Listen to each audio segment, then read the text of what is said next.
restart the podcast because my freaking... I don't know why my dials were so low for the volume, but now we're good. Now we're dialed in.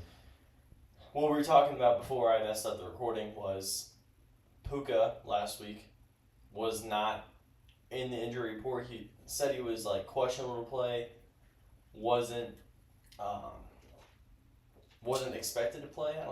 Me and you really expected to play. We knew Cup was back for sure, but coming off an injury, we weren't really expecting or anticipating a big role for him.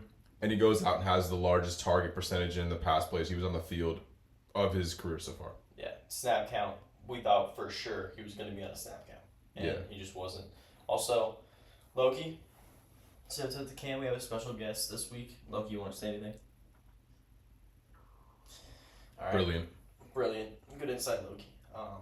But I think we're going to start doing Loki picks. I'm talking literally 2 seconds ago, but... Yeah. Loki picks, I think I'm going to put a tree down next to an NFL logo, and whatever treat Loki takes, it's going to be his pick for the week.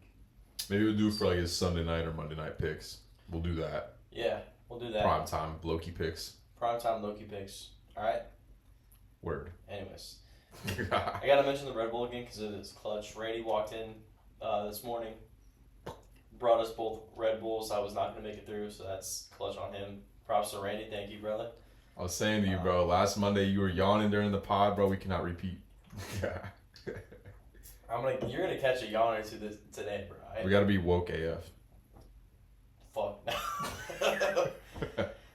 I'll be awake, but not woke. Anyways, let's go to our last week's picks. Yeah, bro, you see that. Randy, first dub on me. I don't know if it's the first one. I think it might be. It's one of the only few, though. I don't know if it's the first one. It might be. Pretty sure it's the first one. It might be, bro. 11-5 last week for Randy, 10-6 for me. Randy goes above 500 for the first time all season. That's freaking Let's go. hype. That week 3 put me in a deficit, bro. What did you go, like 3-11? It was horrible, bro. It was like 4-12 or something, bro, that week. It was pretty unfortunate. So I mean, that put me in a hole. Digging that out though, bro. Okay, we back up. We up, bro. 11-5, Browns, baby. Had to save me on that one, bro. We're up now. We up. Dude, you're killing me with this fucking Browns shit. I went 10-6 last week. Not great. I picked the Giants. Browns, baby. Jameis. Yeah. I don't know. I go to 67-40. I'll be better next week. That shit was not great for me. I don't know. I didn't really do too much insight because I thought all the picks were pretty obvious this week. Like Jets, I thought that was for sure going to happen. Bears were pretty obvious. Jets, screw the freaking schedule. Let's get into the Bears game first, right off the bat, just because I want to hear where you were thinking this entire game. I want to, like, as a Bears fan, you know? Because I was watching Red Zone, obviously. I'm not watching, like, exactly every single play. Obviously, the big plays I saw, but, like, what were you thinking? Well, I mean, you get to see what this Washington team is capable of a few weeks ago when they went to Arizona. Bro, so had that ready. You know what that team's capable of. They held them to 4 field goals at home with Jaden. You know, like people want to say Jaden wasn't fully healthy or not. Jaden was healthy, you know, and it's like he's fine. He didn't look hampered at all in that game. He was like 85% probably. That's what I'm saying, you know, and it's like I think they kind of BS that whole rib thing, and I think they played games a little bit. This Bears defense, legit. Matt Eberflus might just be a good defensive coordinator. I think that's kind of my thought that's coming away from this game. Man, just this team repeats of when they're in games that really matter, they continually fail in the biggest moments of the game, you know? And it's like we're seeing Tyreek Stevenson wave into the crowd mid-play. And the Bears fans in the front row are like, bro. And then he turns around and is like, oh, shit. And he's supposed to be the fallback guy on that play. And instead, he runs in, tips it, and there's nobody there on the Hail Mary, you know? And it's like, that moment And my mom brought up this other moment too when they played the Colts, and Caleb got his first touchdown, and they didn't know they were gonna go for two. They didn't know they were gonna go for two, and they're celebrating, running to the sideline, playing keep away with the football, and it's like. Then all of a sudden they have to call a timeout, and then they have to run back onto the field, and then now they're going for a 2-point conversion, and then they don't get it, and it's just like these things are reflections of coaching, and it's like preparedness, it's timeout utilization, it's giving up those 13 yards right before the Hail Mary, and then saying that those yards don't matter, and all the players and opposing coaches are like, that's probably the reason why they lost. You're seeing like a lot of things of a coach that was on the hot seat last year. I'm gonna put this up here because I'm about to move this. Continue up. Yeah, it was a coach that was on the hot seat last year, and then he's coming into this year. And I was listening to a Bears pod, and they were talking about how Justin last year, they gave him a run with the team to see if he could make any improvements, and they basically let him lose the job, Yeah. And then they saw an opportunity to upgrade with a guy like Caleb. And they basically compared that situation to what Eberflus is doing this year. This coach was on the hot seat last year. And it's like they haven't played any divisional games yet. Those divisional games are going to expose him. I mean, team's good. Team is great, Like, this is probably top 5, top 3, maybe the best defense in the league. And it's like they take the ball away. They stop the run. They move the QB off his spot. They do not let QBs sit in the pocket and pick him apart. They make him move, and they hit the QB.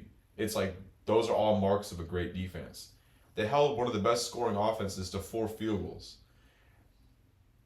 Offensively, I mean, it is what it is. I don't think Shane Waldron understands how to utilize talent that he has on the field. It's like DJ Moore, no run after the catch opportunities. He's only running slants, and he's just getting crushed, and he's getting banged up. And it's like Keenan Allen, he's okay, and he's kind of doing what he can. Caleb's missing throws, though. They're not running the ball when they should be, and it's like, dude, they're handing the ball to a backup center on the goal line with the game on the line.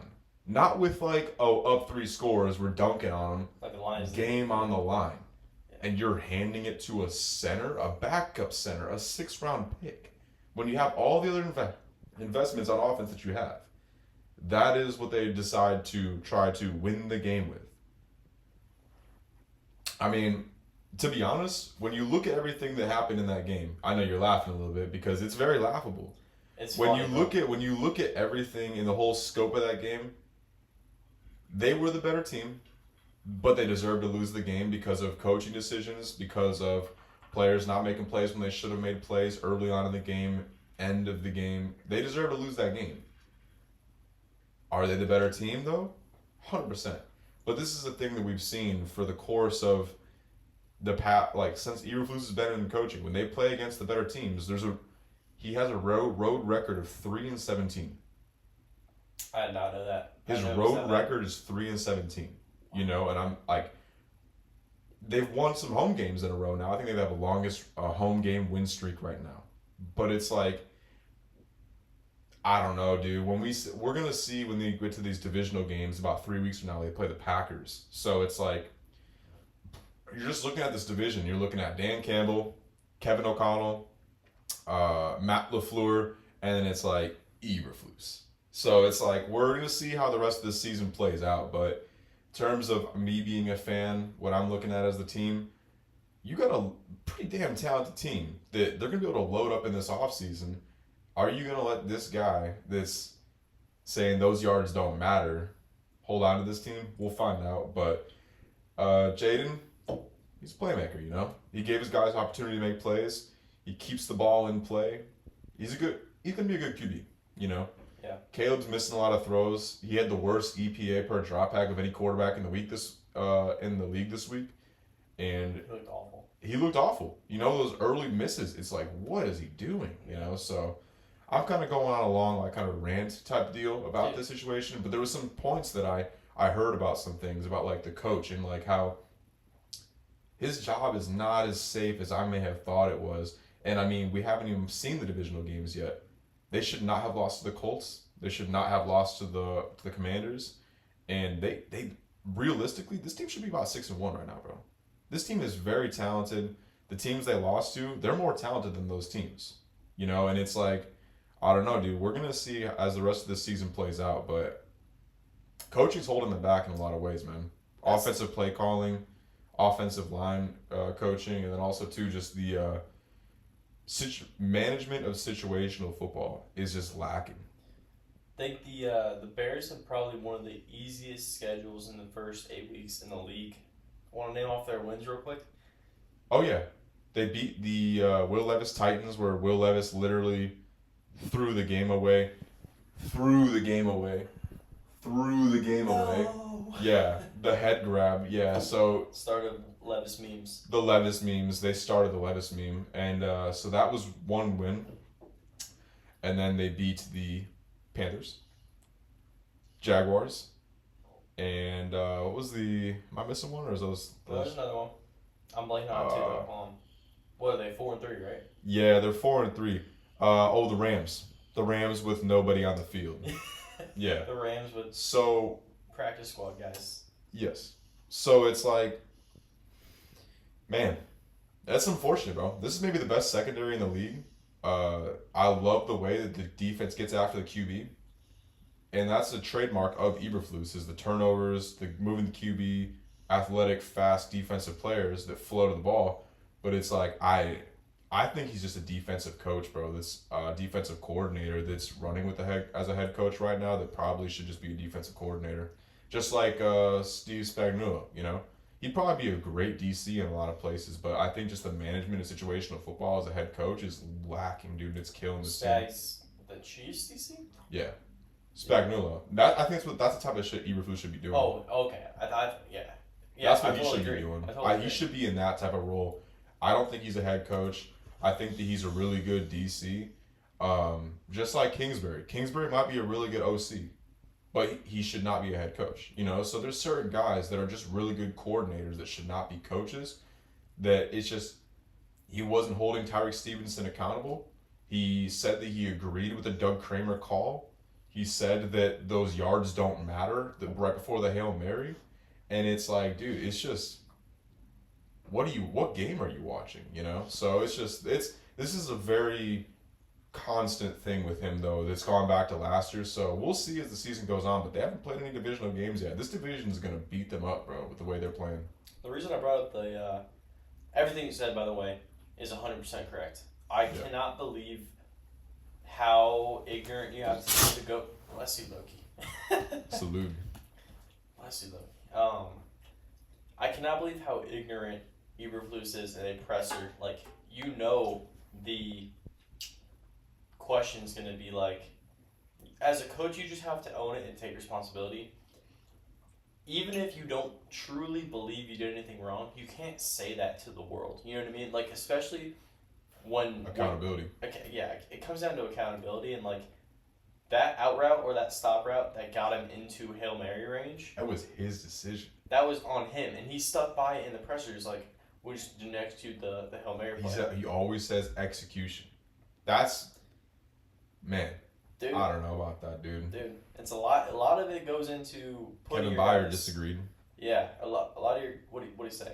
He said that he went up to Eberflus about that game and said how I don't know the exact quote, but he talked to the media on Monday, I believe, or earlier in this week, and he went to the media and said how you have to try to pull it up.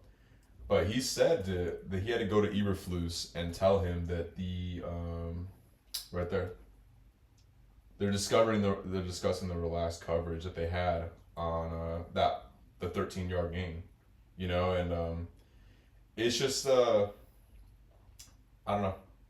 They're playing soft teams right now. I think they're kind of lucky for that. I mean, I've had the discussion with Flus about it. He has his feelings about it. I think it's a lot of different ways you can defend those plays. Me personally, I think that in this scenario, you could have possibly had the corners pressed up there because they just ran 2 outcuts, and the play was called just to get a couple more yards to throw it downfield. If you had the guys pressed up, maybe they convert to vertices, and actually run the Hail Mary. But even if they do that, our corners run with those guys. So it's just like they acted like the game was over that entire final drive. The next one is like to a T. I'm not saying Daniels doesn't have the arm strength, but you think about a ball maybe landing 10 yards shorter, it may be a little different. I'm not saying we don't know. It's always looking back at it, woulda, coulda, shoulda. But at the end of the day, things happen that way. Things happened the way it happened. Could we have sent pressure? Maybe. It sounds like freaking you. That literally sounds like your cadence. I literally said, I was like, on the final play, you rush 3, you spy the QB. Like, I don't know how many other teams I've watched where there's a Hail Mary situation and they let the QB sit there. Yeah. Like, you always come after the QB. Where is Montez Sweat? Where is Darrell Taylor? Montez Sweat's playing in Washington, the team that drafted him, ready to have his moment, and you don't have him on the field. You have a timeout. If he's tired, timeout, get him on the field. You have backups rushing the QB, and TJ Edwards spotting him like he's going to run for a 50 or 60-yard touchdown. It's like, bro, what is the thought process? You know, and that's where you see Kevin Byard say he has his feelings about it. I'm glad you brought that up. You know, it's just, yeah, he said he has his feelings about it, you know? So it's like, that's a disagreement where it's like the players are like, dude, what the... And it's like, yeah, dude, we're only seeing the tip of what I think this could be because, I mean, this is a veteran that's not one of his drafted and developed guys. This is a veteran who knows ball, 2-time All-Pro, 3-time Pro Bowler, great player, you know? And it's like, this guy's a vet. He knows the game. And we haven't even played the divisional games yet, you know? We got Cards, Patriots, Packers. Did you see, I think we talked about it in the gym, the Texans executed the, like, defending a Hail Mary to a T perfectly, in my opinion. They overloaded one side, and they flushed into the sideline. They made Richardson flush left, kind of roll, obviously not rolling right, so he can throw off, like, that's just all comes down to coaching, right? But, like, rolling left and forcing him out of the pocket, and then all the O-linemen, you basically have the left side of the line that is basically, like, doing nothing.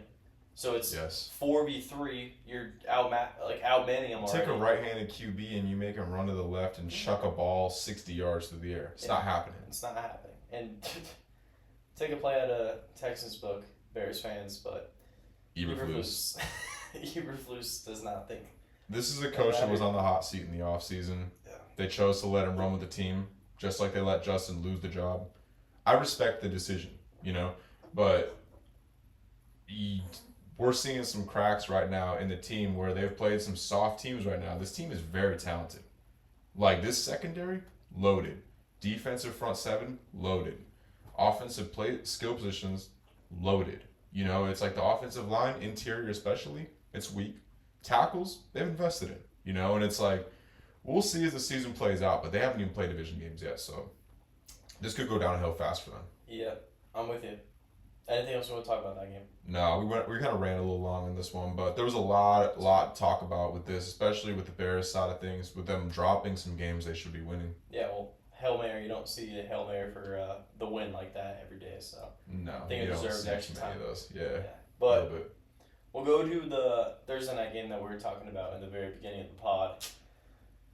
Hey, I'm telling you, this Rams team, when they're healthy, even if their defense is shit, Stafford, Puka, Cooper Kupp, Kyren Williams, they're going to make plays, and they're going to be in every game just because of that. So you don't think the Cards are going to beat them 41-10 next time? God, no. We're probably going to lose.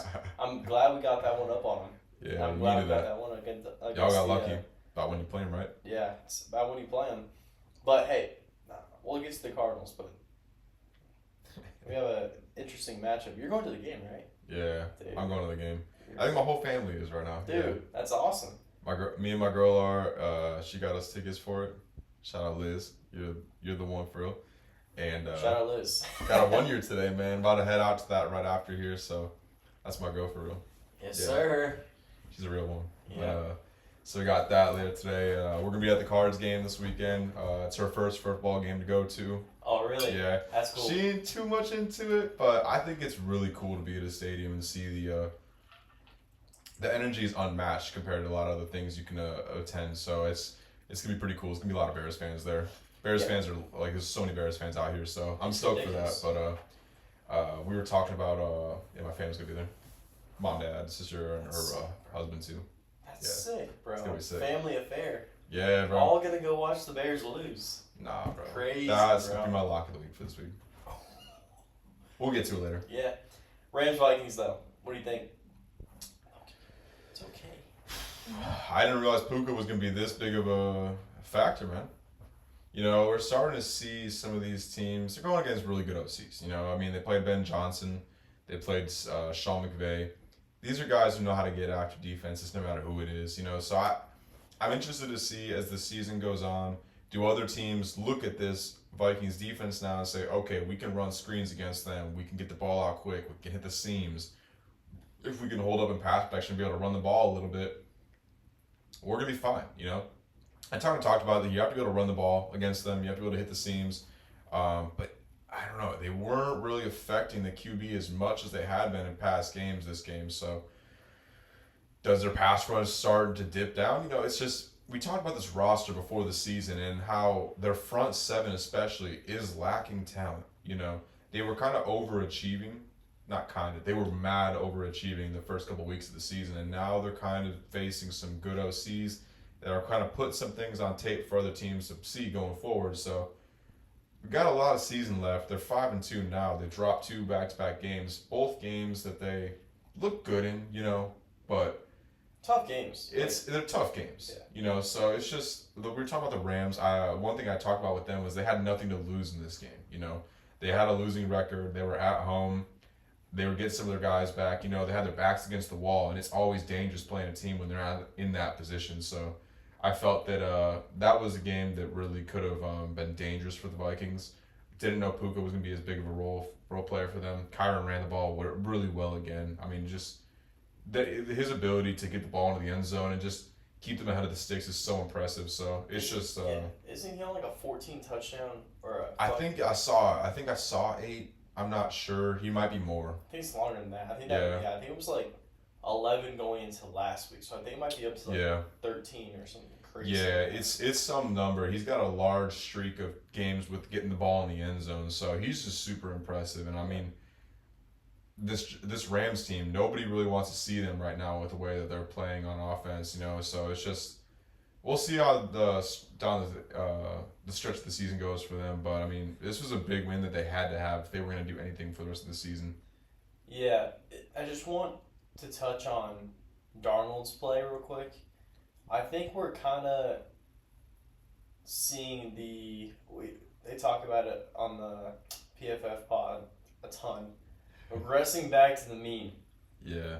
Darnold didn't play bad, but he wasn't that superhuman quarterback. Some throws, man.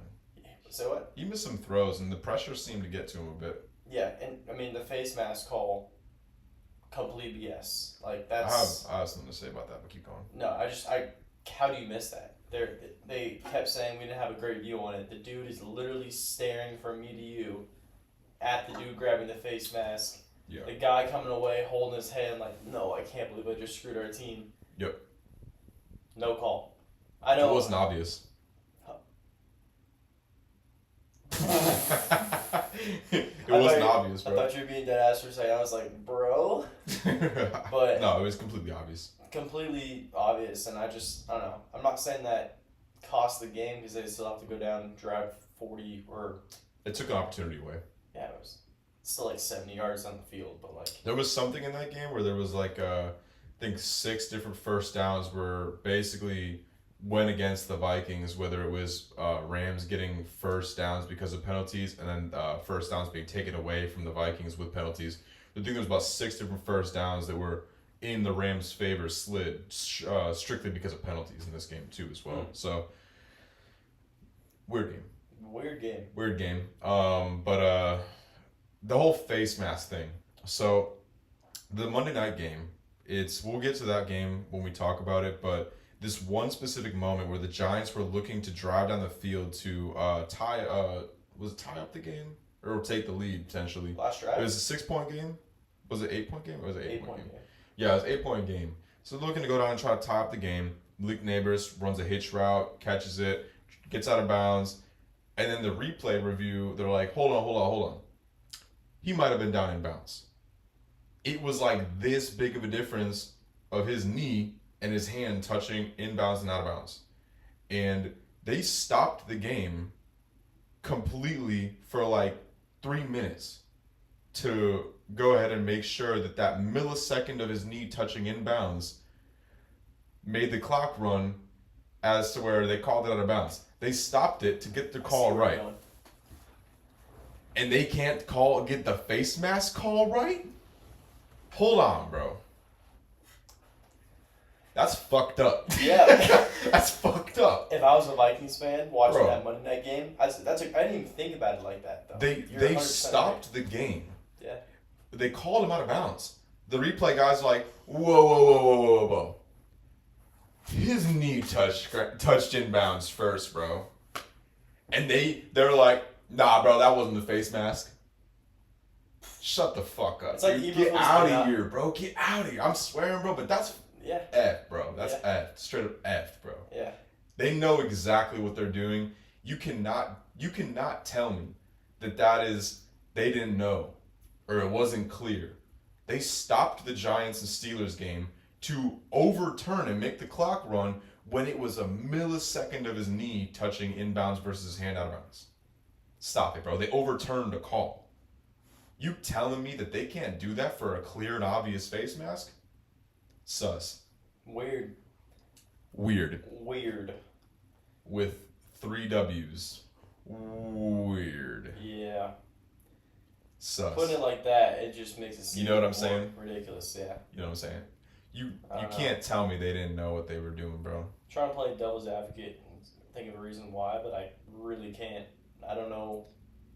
Sam Monson on the podcast, he talked about it. He's like, if you blindfolded everyone and after the play you took the blindfold off and paused everything and saw the head to face grab, Darnold going like this and the Rams looking like, oh no, what do you think happened? What do you think happened, bro? Come on, dude. I don't know. I've seen plenty of games where there's a lot of weird stuff. That was one of the weirdest endings of all. Yeah, One of the weirdest. Not the weirdest, but one of them. one of them. Vikings, they lose to the Lions, which that's our Super Bowl pick, so you can't really fault Lions too are a much good team. there. And then it was a close game. It Put wasn't like 50 it got this blown week. out. Oh, say what? Put up 50 this week. 50. Baby. You were right. 14 is not enough. I was like, dude, it needs to be like 17 and a half minimum. Yeah. But losing to the Lions, good team. Rams, okay, at home. Dangerous team to play at the time when they got them. Scary team, and I guess, I don't know. I didn't really know who was playing. I Yeah. probably thought, if I'm thinking about it from Brian Flores' type point of view, I'm like, dude, I'm not scheming for Puka to have that much big of a have that big of a role in that big of a game. You know what I mean? So, yeah. Okay. What do you think? It's about to pass out, man. He's like nodding off. He's like, it's too early for this. But But yeah, yeah, I'm done with Vikings this game. got him at the wrong time. Yeah. Are you good with this game? I am as well. I just think that, like I talked about it though with Sam Darnold. We're kind of talking about inaccuracy of it. I don't think he turned the ball over this game, but it doesn't feel like he doesn't make things look easy. You know, I think that he's been more decisive this season than previous times I've seen him, but he doesn't make things look easy, and that's something that I think could hold them back going down the stretch if this defense does start to give up points. Lions, Packers, Vikings, Bears. Yes. It's probably how it's going to finish. Unless something Darisaw getting hurt, if Darnold's under more pressure, Bears could finish about the same as him. Interesting, Cam Robinson from the Jags, though. Yeah, Cam Robinson hasn't been too impressive throughout the course of his career so far. He's better than freaking their backup. Yeah, So, he's good pickup. decent, but we'll There's a see. yawn. Yeah, there's one. We're down there, bro. I know. We'll see going forward, but yeah, we're good in this game. Yeah, Eagles, Bengals. Joe Burr. L. Joe. Joe. Joe bruh. Joe Burrow. Joe bruh. I was trying to make a dying sound. Cut that. I'm just kidding. Editors, producers. Yeah, I'm just saying. Bengals can't stop the run. Yeah. Eagles ran it all over them. I mean, there ain't really much to say about in terms of. We talk about this Eagles team when they're fully healthy. Stupid talented, playmakers everywhere. Offensive line, one of the best in the league. Did Jalen have 3 touchdowns rushing? Did he have 3 this week? I think he had 3. Yeah. Yeah, he had 3 rushing touchdowns this week. That's why. So I just think that. Yeah, it's just. I liked the in terms of stat props this week. I had Jamar Chase for over 60, and after I listened to his press conference of them talking about how the Eagles just keep everything in front of them, they make you take the easy passes. I feel like the Bengals live too much off these like big plays where Jamar's burning DBs down the field, or they can win their one-on-one balls down the field. You know, in terms of like consistent putting together drives, I don't see it from the Bengals right now. They don't do a lot of stuff well on offense or defense. I just don't think this team is very good. I think they're finishing below 500. I know they got a tough division, tough schedule, but I mean, it's just they don't do a lot of things well that give you the confidence. I think people are still kind of holding on to this whole like reputation that the Bengals have with Joe Burrow and all these playmakers. But when you're actually looking at the team on the field right now, they don't do anything well, you know? And it's like, I don't know, dude. I don't really see much out of this Bengals team that makes me like say, oh yeah, they should win games or win this game or this game is an easy win. I don't think there's going to be any game on the schedule for the rest of the season where you're going to go, yeah, Bengals are winning this. They're going to be out even or dogs in every game, and they should be, because I just don't see anything they do well. Eagles, offensive line, run game dominance. They're protecting Hurts with the run game more. And also, too, that defense, like, they're able to get after the QB a little bit now. They're getting healthy, and they get leads on team. That's a dangerous team if they can get a lead, you know, with the way they can run the ball, and they just do whatever they want on offense, you know. So it's just, that's the way that secondary is playing. Vic Fangio, that run game, they're a dangerous team. Yeah, I think one healthy, they're probably behind the lines, probably the most talented team. Just looking at depth charts, you know. Yeah. But I think, I don't know, this Bengals team, like you said, they're just missing something. I can't really put my finger on it. Like, maybe it's that big play thing you're talking about. They might miss Joe Mixon. They might. They might be missing Joe Mixon. They might. They don't. I mean, I like Chase Brown. I think he's explosive. You kind of put me on him a little bit. I think he's actually not too bad. Yeah. But in terms of like the keeping you ahead of the sticks, the chain movers, like they don't got chain movers right now. You know, they got weapons. They don't have chain movers to keep the offense on the field, you know, or an identity on offense. So it's just, I think people kind of undervalue the running back a little bit, and I think we're kind of seeing that with the Bengals right now. Yeah, Joe Mixon looks like he's on a different level for the Texans this year. That run He's always been pretty good, but I think people undervalued him a little bit. Dude, that run he had, like, I think it was, I don't know what exactly the play. You know which one I'm talking about, though? Like, basically shrugging that dude off. Yeah. Going into the end zone. Obviously, you saw it. He just ragged all that Colts DB into the end zone. Sorry, I just got a text. But, That's all good. yeah, I just think with this Eagles team going forward, it's all about health going into the playoffs with any team. But Eagles stay healthy. Hurts doesn't turn the ball over. They're going to be a tough team to beat because they got playmakers at every single position, like you said, and their defense can get turnovers. I'm a huge. Their middle linebacker. I think it's Zach. No, it's like Zach Bond. Yeah. Bond's a really versatile. Like he plays edge. He plays off ball backer. Like he does a lot for him. He's very versatile. He's good. He kind of anchors that team down. Reminds me like a Anzalone type. Kind of just does all the dirty work. Not really a flashy guy, but every tackle it seems like that dude's in on one. So yeah, no, I love these linebackers that are versatile. Like it kind of like Bill Belichick did this with a lot of his guys. You know, Bill Belichick always had these versatile backers that could play off ball. They could line up on the edge. They could play contain. You know, and they could play. They could cover and pass coverage as well. You know, it kind of was like Jamie Collins was like one of those guys. I feel like Zach Ball kind of fits a similar role that Jamie Collins would play for them. He gets after the QB as well. He's just super impressive. The role that he fills for them. I'm with you. You good with that game? Yeah, I'm good with that game. It's just Eagles have the formula that wins in December of offensive line. The way they're able to stop the pass right now. I thought maybe these young DBs would get exposed a little bit versus the Bengals.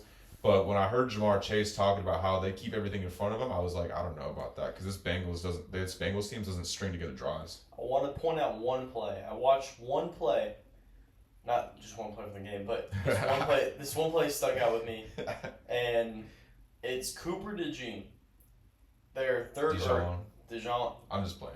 Whatever the fuck his name is. Mustard. White boy corner. Him and that Broncos. Hey, we got corner. 2 of them in the league now, bro. That's both crazy. Cold. They're both cold. Riley Moss and Cooper DeJean. New evolution. First 2 since 2001. That's sick. Anyways, so what I was talking about is they were pretty close games still. I think it was like 24-17, and the Bengals sent Jamar in motion, and they were trying to get just Jamar. Basically, because they're trying to see if it was man or zone, obviously. Yeah. So they sent Jamar, and they saw DeJean follow him. So it was like, all right, man, he basically ran back and acted like he was going back across the formation, and then ran like a little bubble, and DeJean read it the entire way. Like, step for step, obviously it's tougher to follow somebody than actually doing the movement. It looked like he was doing the motion. That's how, well he was following it. I want to try to pull up the thing real quick because I want to see it. Yeah, let's start throwing these games in the background while we're talking. I like DeJean. He's really good with his short area quickness. The nickel role is going to be a great fit for him as his career goes on because he's a rookie right now. He's from Iowa. He's part of a good defense in college. Looks like he's part of a good defense right now in the NFL as well. These young corners are coming together and they're starting to play well. So I'm pretty impressed with DeJean, Quinyon Mitchell. People call it Reed Blankenship, like Ed Reed Blankenship. I don't know, man. I heard that was pretty funny, but it's just I think this Eagles secondary is starting to come forward. And I mean, for the most part, when I watched Fangio over the years, he gets his secondary playing well. Down the stretch of the season, like I said, this team is a team that could win in January and February. So I'm really impressed by the secondary. I think the most out of this team because I didn't see them. Coming together this quickly, but they're playing really well, especially against a really talented group the Bengals have with Jamar and T. Be able to hold up the way they did and hold Jamar to low yardage totals, yards per catch average. It's been really impressive what we've seen from this Eagles secondary, I would say, but they can control the clock too as well. So this formula is going to work really well for them, I think. My freaking computer is very slow. I apologize for the delay. Jalen Hurts drop back. Let's see. What you got? Are you already logged into that? Yeah. Right on. Got to right there. Yeah. What player are you looking for? I think it's in the third quarter. Whoa, this is actually cool. I didn't know you could filter everything like this. Yeah. It's pretty Well, that's sick. Yeah, it's actually so tough. Defense. Yeah, the one thing with Fangio I've always seen, even going back to the Bears, when I saw him with the Bears, it was like the first time I really look at him. I got to see nickel corner plays well in his defense. He had Bryce Callahan in Chicago. Then he had I think he had Callahan with Denver as well. He really likes this quick area, the short area quickness of these smaller guys to be able to keep things in front of them and read and react. So, I mean, DeJean looks like he fits what Fangio wants in that role completely. Come on, man. I really want to show it shows on the right side, don't it? Quarter. Here we go. I think this is it. I think it was a fourth down, I think. DeJean's on the left side, I think. Is it this? Yep. Looks like it. No. Wasn't that one. He's coming up defending the run, setting the edge, though. Hey, that was a good play. Yeah. I mean, overall, I've just been really impressed by DeJean in general, though. And Quinyon Mitchell. Here it is. This Here it could is. be You see fun. that? You see that? This is the play. This is the play. Watch DeJean's in the slot right here, in the nickel right here. Watch Jamar Chase come in motion. So bro waves him over. Look at DeJean. He's not even looking at Jamar. He's trying to get over there, right? Jamar puts the brakes. He sees that, stops with him.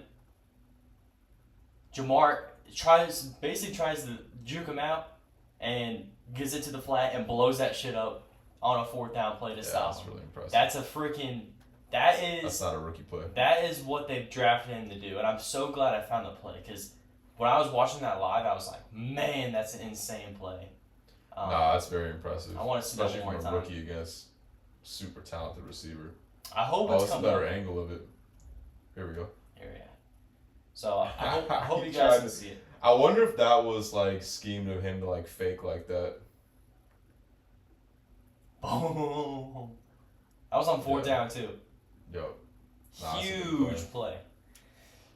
So I'm glad I found that. But 24-17 at that point in the game. Yep. That was a good play. That's 24-17. On the Bengals side of the field too as well. Dude, that's a huge play. We saw him. I didn't even mean to show the run stuffing one bit. He was getting on another run game too. So Yeah, he's filling that nickel roll for Fangio really well. the Eagles were lacking heavily in secondary, and they went hard on it in the NFL draft, and it looks like they hit on both their guys. Quinion Mitchell and DeJean look like 2 studs. DeJean doesn't need to Crazy athlete. He doesn't need to He's be a a very freaking crazy outside athlete. corner either. He needs to just do that every single time. So, Yeah. Super impressed by him. But Yeah. do you want to get on to the next game? yeah. Sorry, I just really I was excited. I got that. No, that actually was a really good play to highlight because that is a big point in the game. Yeah. Let's see. Got Ravens Browns next. God, I'll let you gloat here for a bit. Browns shouldn't have won, but they did. Hey, we got him. Oh, I thought you were gonna be a dick about it. No, Browns shouldn't have won this game. I mean, Jameis threw at least like 2 or 3 passes to the defense. They just didn't catch it. I almost called it, bro. I almost called Kyle Hamilton pick at the end of the game to seal it. And then they throw a 40-yard touchdown on the next play. Eddie Jackson. I didn't like the way he looked like over the past 3 years. And they kind of brought him into... I know they still have Marcus Williams. Still have Kyle Hamilton. I don't really like Eddie Jackson in this defense. I don't really think that... My foot's again, bro. Yeah. Touch my foot. Wait a minute, bro. Hold up. No homo. Sure. But Eddie Jackson, he just looked like he's past his prime, bro. I don't really think that... I think this is a liability in their secondary going forward. And also, too, they lead the league in drop picks. So, I mean, they blow coverages at times. They drop interceptions. They stop the run well. It also factors in that they score a lot of points. So, a lot of teams are trailing typically to where they're not running the ball. They're getting these teams out of game script to run the ball. So, I think there's just, when you're talking about the Ravens going forward, they're going to be fine. Lamar's going to be in contention for his 3rd MVP. The Browns are 4-2 in their last 6 games against the Ravens and Lamar Jackson. So this is a good matchup for the Browns. Myles Garrett, J.O.K., Denzel Ward, I think got knocked out or he didn't play this game. It's just the speed on the defense for the Browns. They match up really well with the Ravens and what they want to do on offense. I think that the Ravens made a mistake by not running the ball more with Henry because Henry was gashing them. And also, too, it started out with the Ravens getting down to about the 20-yard line of the Browns. And they get a 4th and 1. They don't kick a field goal and take the points. They don't give the ball to Lamar Jackson, let him get 1 yard with passing or running the ball. They go Wildcat with Derrick Henry, and it's just like, I don't know. That was a really suspect play call to me and just set a tone for the game of the Browns are here to play. They're not going to back down and be scared because they've beaten this team before. It's in Cleveland. Jameis, on 3rd down specifically, all game long, he played really well, I thought, on 3rd down. He gave his guys opportunities to make plays. He got the ball out on time. He did what Kevin Stefanski wants to do. Everyone talks about Deshaun Watson being horrible. Deshaun Watson isn't horrible. He doesn't do what Stefanski wants a quarterback to do in the offense. Everyone wants to talk about, like, good or bad. What about offensive scheme fit? Joe Flacco fits the scheme well because He hits his drop back, gets the ball out. You know, he gets the ball, he lets his guys make plays, run after the catch, converting like on time pass game. That's what Stefanski wants to do. Jameis does that as well. He also throws the ball to the defense. That's why he's not a starter. But leadership, charisma, on time offense, give his guys a chance to make plays, got some YOLO in him. And I think that it's going to be okay for the Browns. They're going to win about 5-6 games in the season. They got their second win. You know, so I don't think this is any indication that the Browns are going to go on a run and win 10, 11 games. No. But I think that I don't, like, this is what I was talking about with Deshaun, is like Jameis just fits what Kevin Stefanski wants to do. You know, it's not a good quarterback. He wants an on-time offense quarterback. Who doesn't? Name one team in the league that... The Texans did it by drafting Deshaun Watson and paying him all the money they paid him. Well, Deshaun could still hit on-time throws. Like, he could still... It was never in his game. It was never a part of his game. I'm not going to say your neck. Well, we're not... He had DeAndre Hopkins and Will Fuller, one-on-one winners. You know what I'm saying? And it's just like, these receivers that they built, the run game, the offensive line, the West Coast play action, off the outside zone, it's not Deshaun Watson's strength.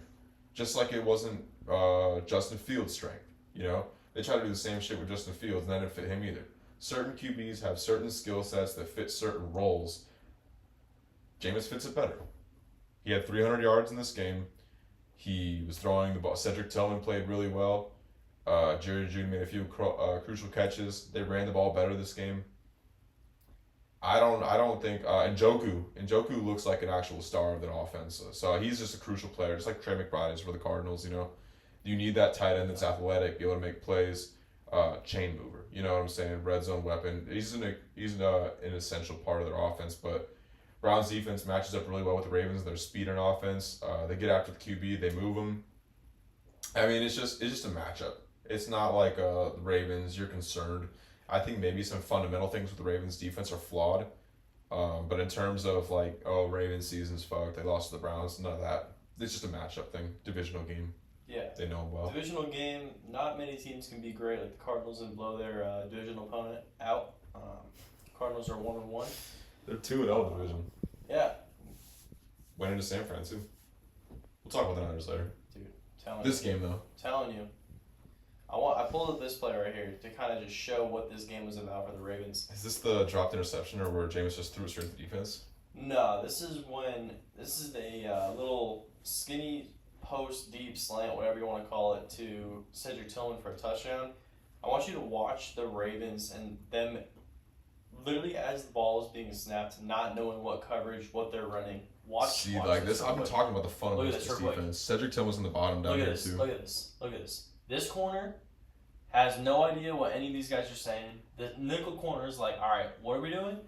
The Mike and all these D linemen, Jameis is saying set and about in a point in like 0.2 seconds go. Set go.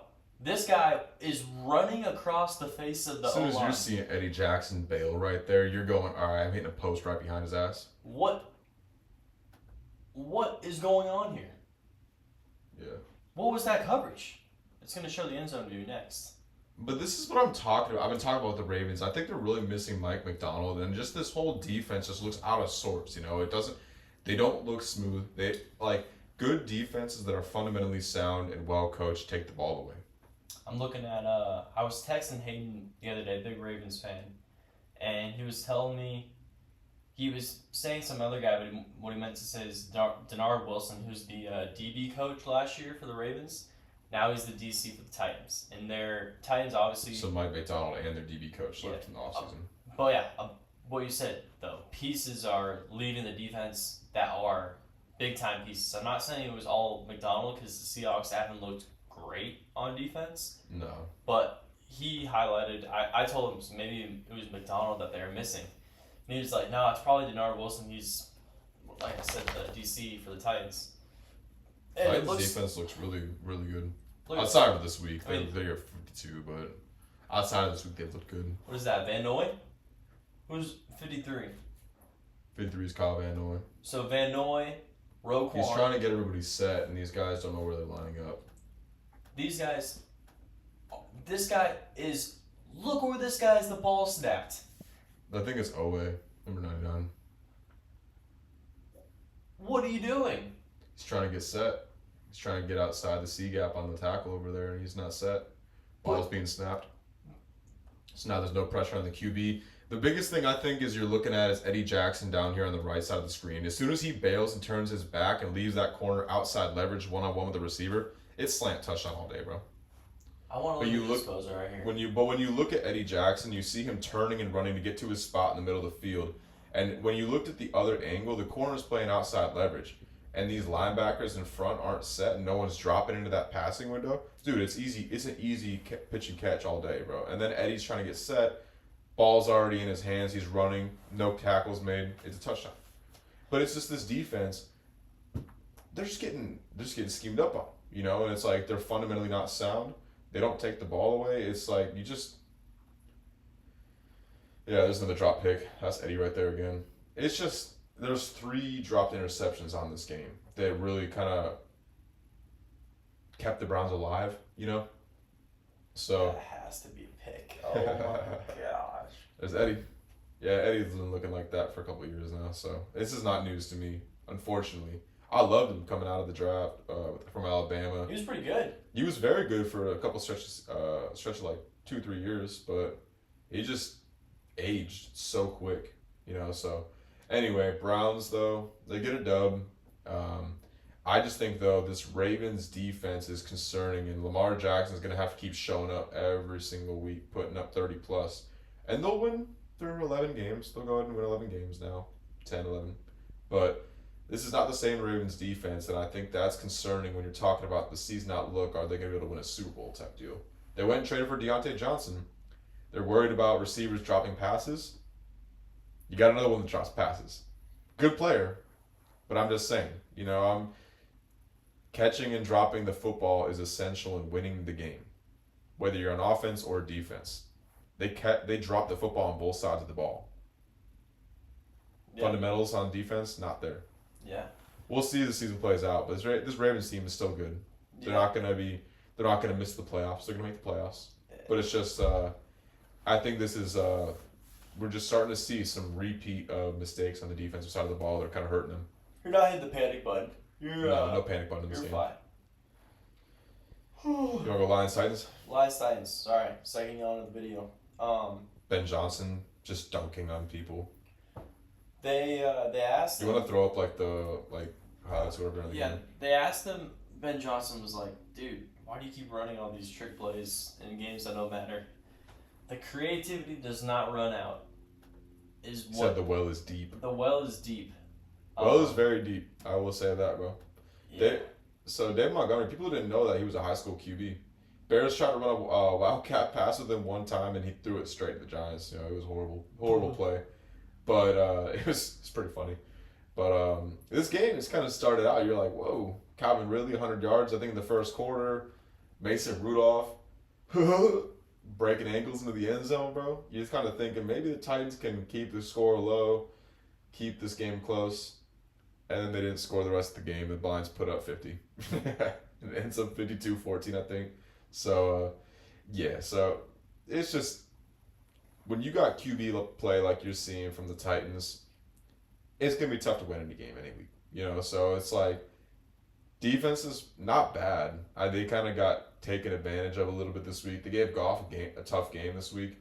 But that Lions defense, like one thing I'm noticing about them is they're just taking the ball away. You know, I think they had 3 interceptions this game. But that's been a consistent thing they're doing now is they're taking the ball away each game. So it's like, Hutchinson not there. Secondary is still playing well in terms of taking the ball away, given you're feeding opportunities back to this offense that's just putting up points, bro. They're a machine right now. Gibbs went 70 yards, I think, on a handoff, dude. He hits the sideline, bro, against any defense. You might be seeing him dance in the end zone, dude. It's just, there's so many ways for this offense to win with speed.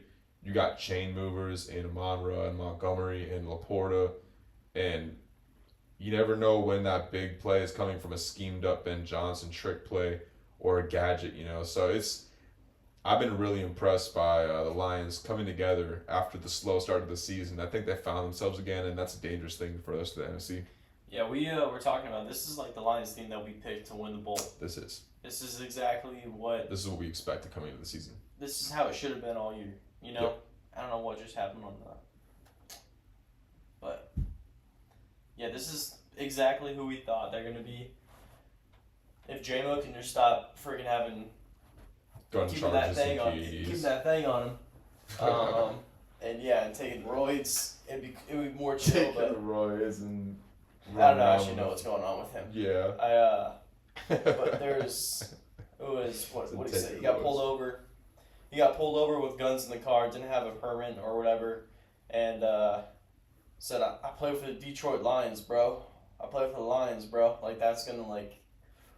Oh, we play for the Lions? Oh, bet. All right. I mean, after all the years of them being bad, that's a valid way to get out of some kind of crime. Be like, damn, you part of a Lions team that's actually good. All right, we'll let you go. Like, I mean, now a body. if I cams was now. a cop, I'm just kidding. Hey, now a body cams now. Maybe. Yeah, I'm playing. Maybe beforehand, we'd be like, shit, Calvin Johnson, I've had to go. you good, bro? Megatron. Restore the roar, bro. Alright.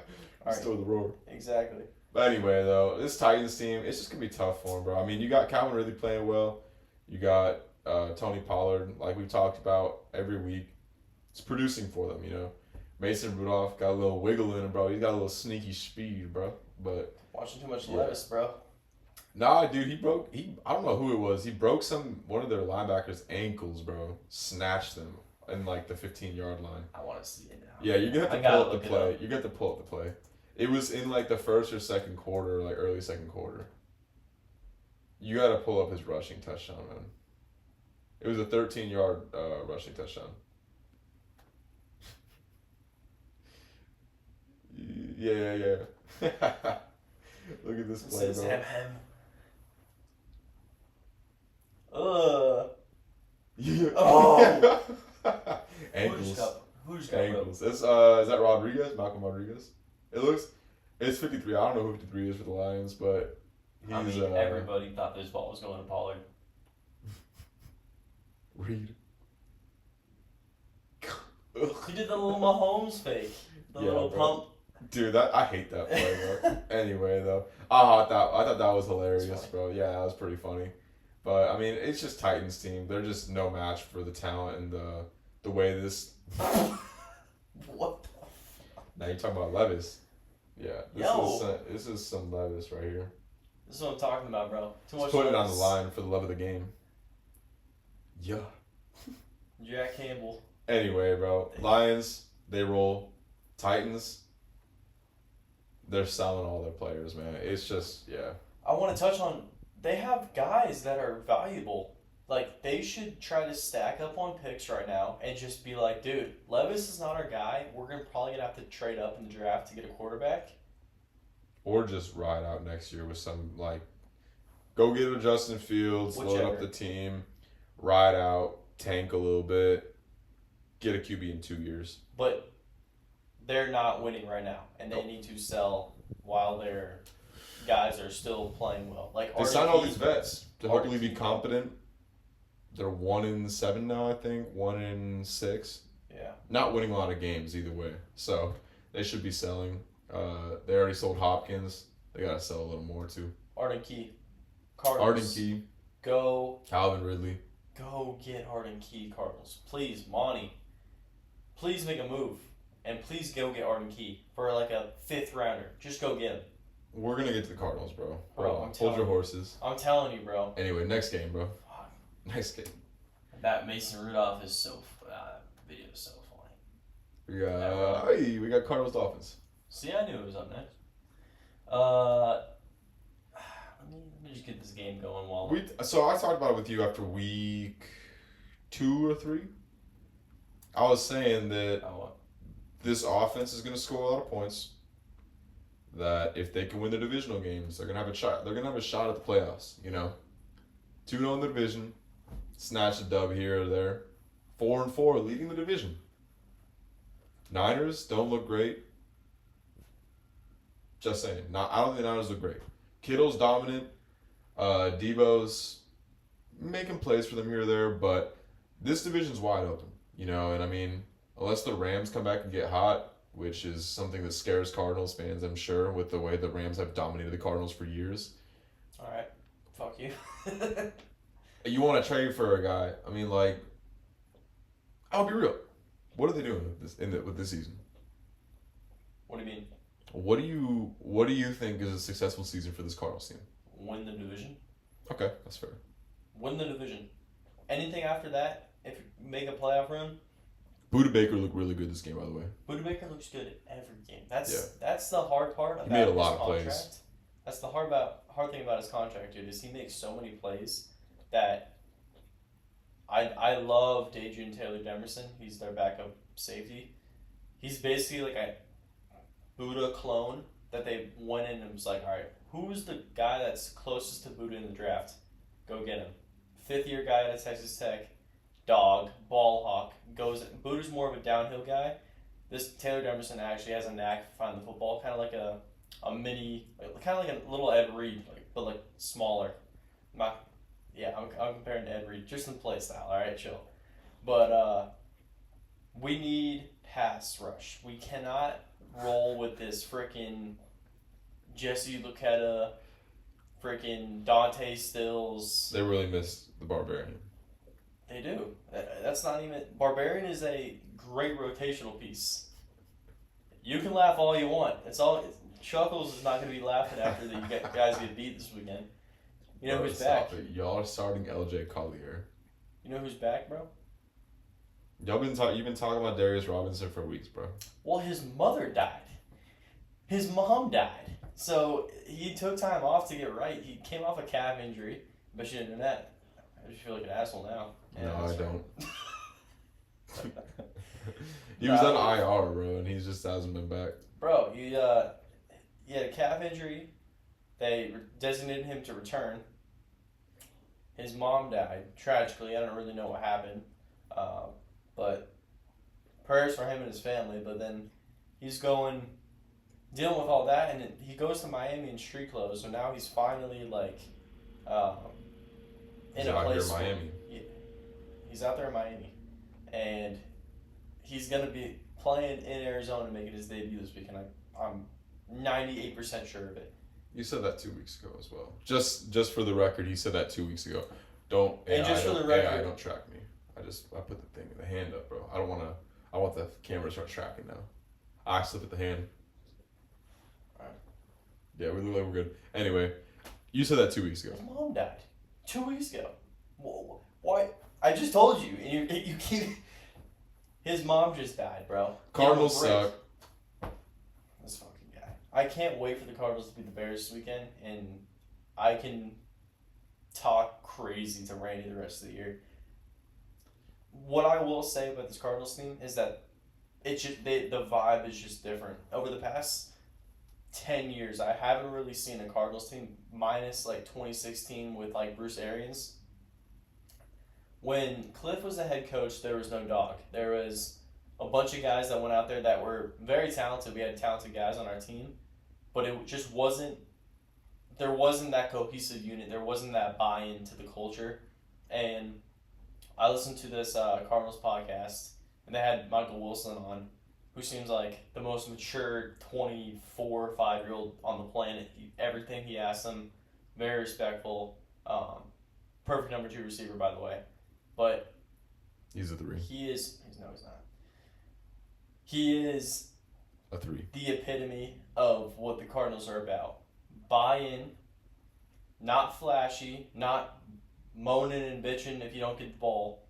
You make plays when the ball's thrown to you. You block as a receiver, and you get a win. This is a huge win going into Miami. All that Tua bullshit, I don't want to hear none of it. That dude's got brain trauma. That defense was trash, bro. Bro, I'm not saying it wasn't.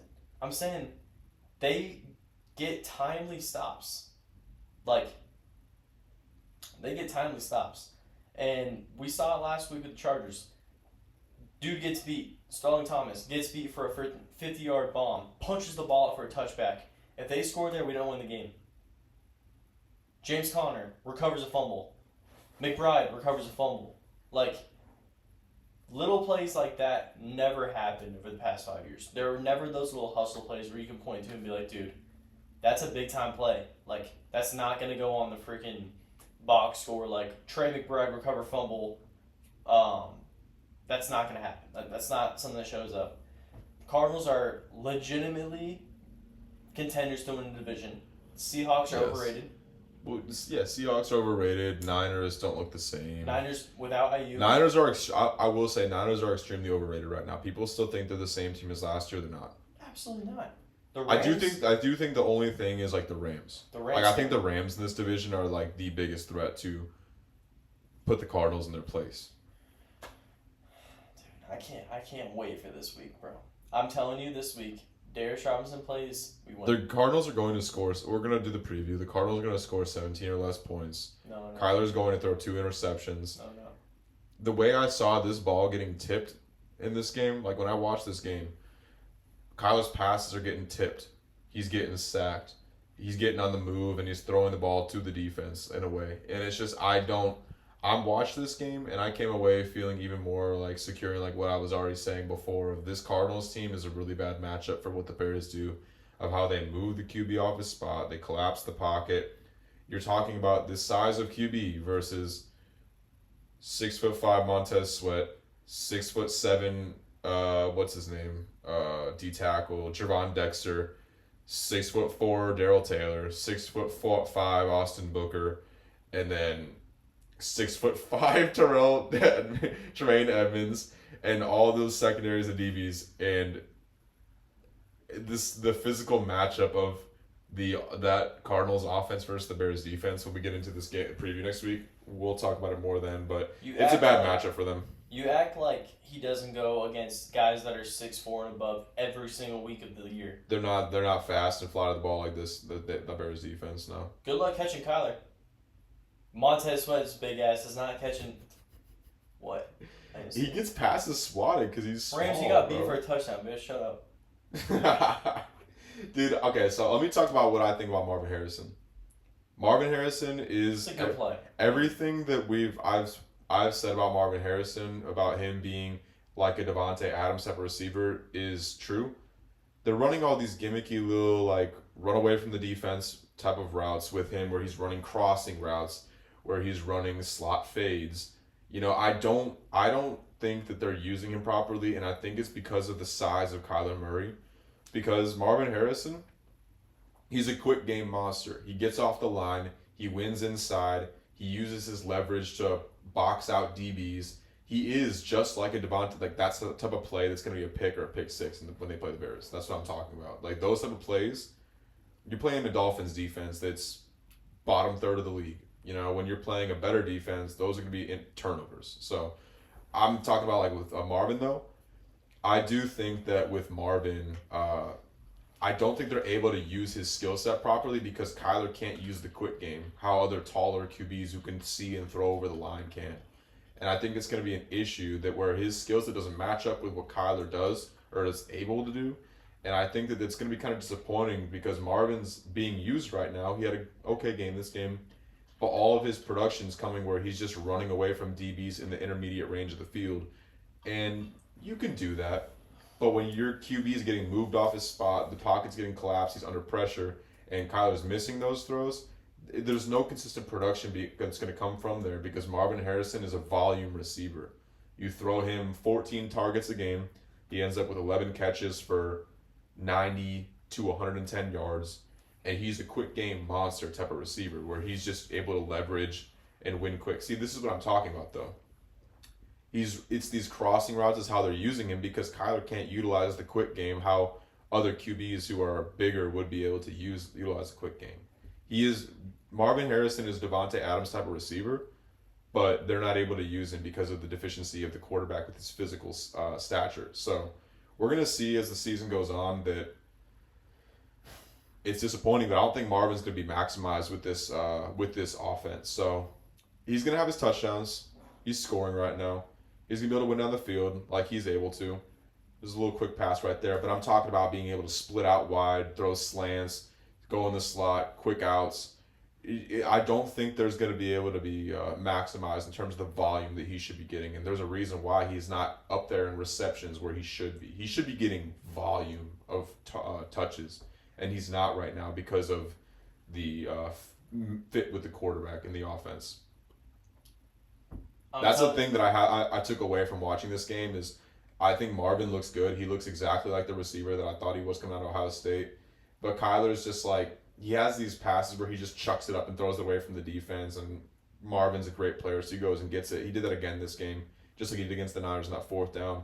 But I don't think that Marvin's able to get the volume like he needs to get for his skill set because of the look at the pocket, dude. He has no pressure on him, bro. Like this Dolphins defense sucks, dude. We've been talking about it for weeks, bro. So we'll get the preview on Friday or Saturday, whenever we're able to do it. But this matchup is different for this Cardinals offense. Here's a touchdown, I think.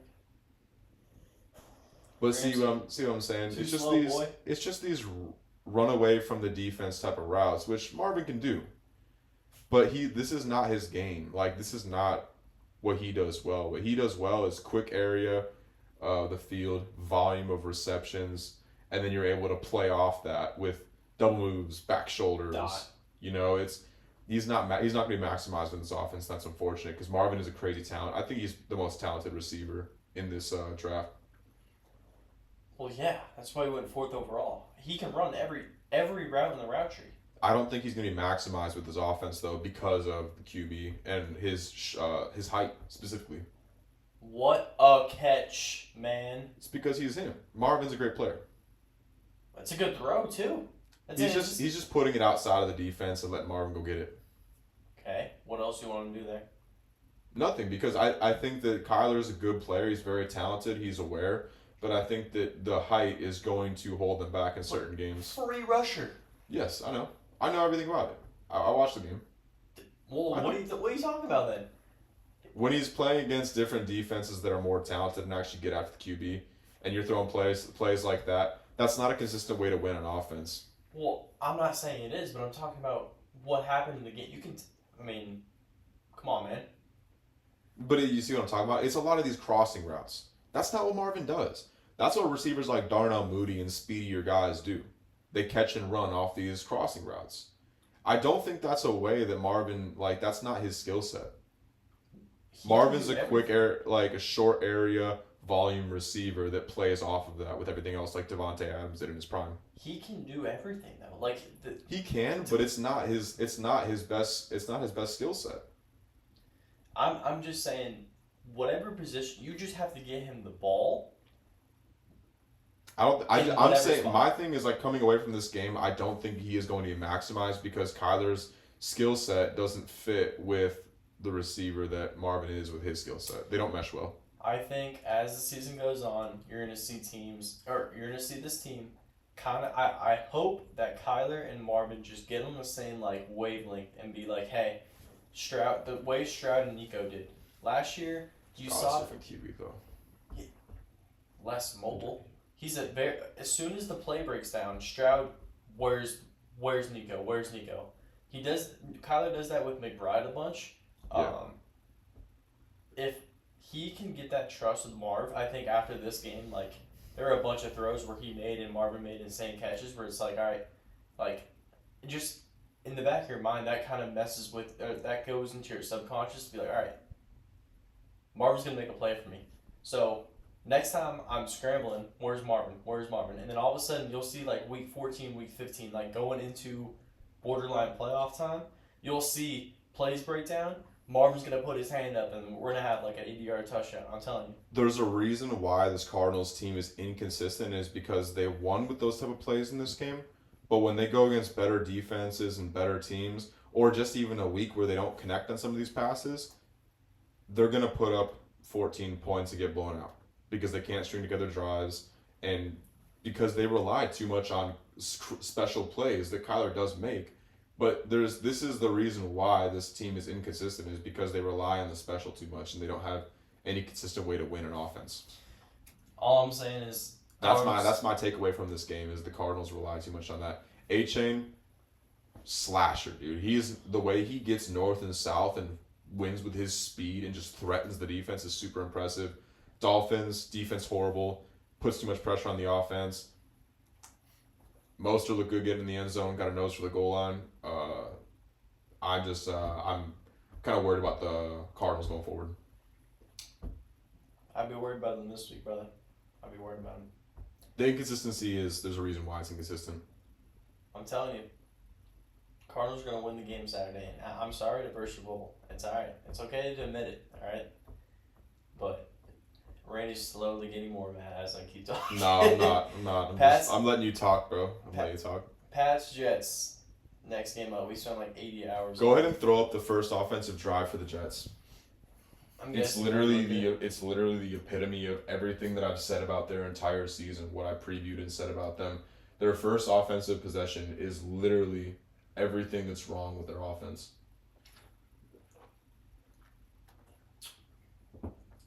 They get the punt return, it sets them up a good field position, and then all of a sudden, they run the ball, and Aaron Rodgers wants to play his quick game chemistry ball, and then they punt.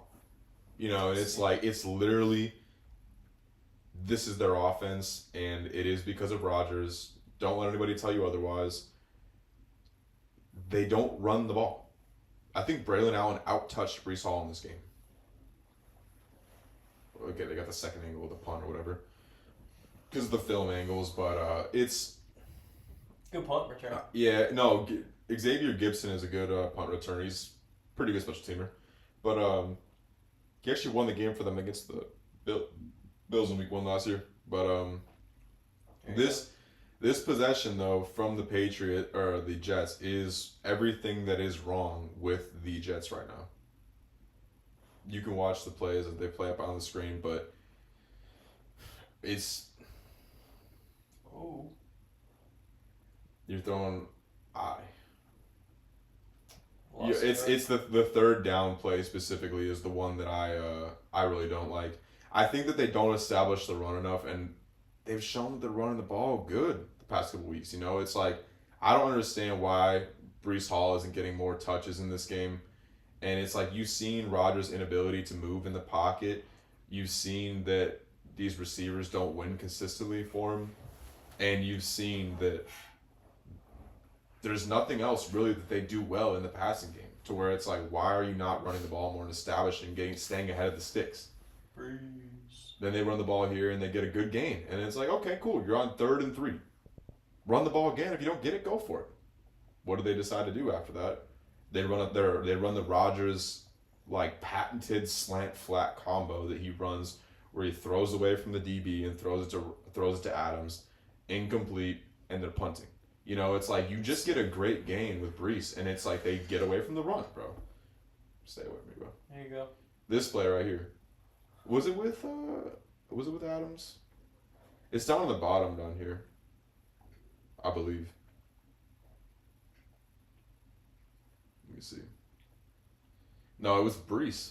It wasn't even with Garrett Wilson, but he's throwing him into the defense. And then Rodgers gets all mad because, they didn't convert, they didn't execute. But it's like, these just like bullshit ass little plays that he's been doing since Green Bay for years.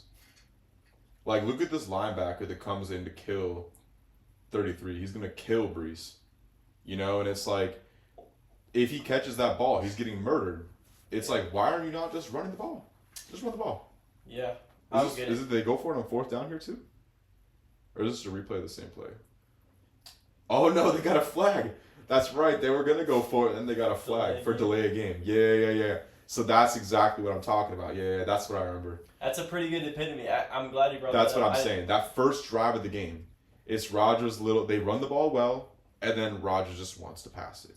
It's like any OC who actually has any competency and any clue goes, we establish the run and let everything come off that. When we're running the ball well against a front that is weak with the Patriots. Tank Bigsby went off against them last week, 26 carries. And Braylon Allen is out touching Breece Hall. Why? It wasn't like Breece Hall was like ineffective either. I think he had like 11 carries for 80 yards, like something like. Yeah. No, he was efficient with the ball in his hands. So I'm glad you brought that up because I obviously. The first drive is just the complete epitome of the Jets and what's wrong with them. You know, it's like they don't do what they're supposed to do on offense.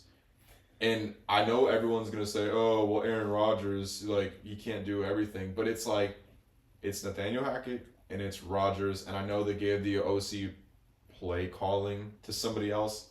It's Rodgers' offense, and like this is everything I've said about them. Like coming into the season, they don't execute in big situations because they go back to the same thing Rodgers has been doing for years because it's his comforts, and it's like it don't work the same.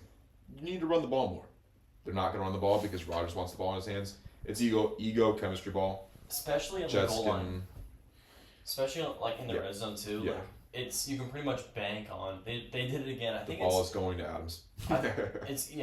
They even I think the touchdown pass to Conklin. They just put Braylon Allen in as like a decoy, but it's not really a decoy if you don't run the ball with him initially. You know what I mean? Like there's no threat of the There's run. no establishment of the run. Because you don't run the ball. And Braylon Allen's like a freaking massive dude. Give him the football. You're going to see no identity. It's the entire season. This is not going to turn around. There is no identity on offense because of who's running the offense. Yeah. I know you got to get moving here with stuff, but I'll put on the Falcons-Bucks game if you want to talk about that real quick. I mean, it's just run games look good. National Tight End Day, showed out. Kyle Pitts getting going really well. Run after the catch is kind of starting to show up for him. They're able to get him going on passes down the field where he's able to pull away from DBs, but that's his athletic ability. Needs to make sure he scores before he slows down on the goal line. God, give me a damn heart attack, Kyle. Yeah. But Darnell Mooney, hey, my boy. Yeah. Talked about him before the season, said that this was going to be a big year for him. Meshes really well with Kirk Cousins and what he does well in terms of getting the ball down the field, on-time offense, playing that true number 2 receiver role opposite of Drake London. Drake London's looked great as well as that number 1.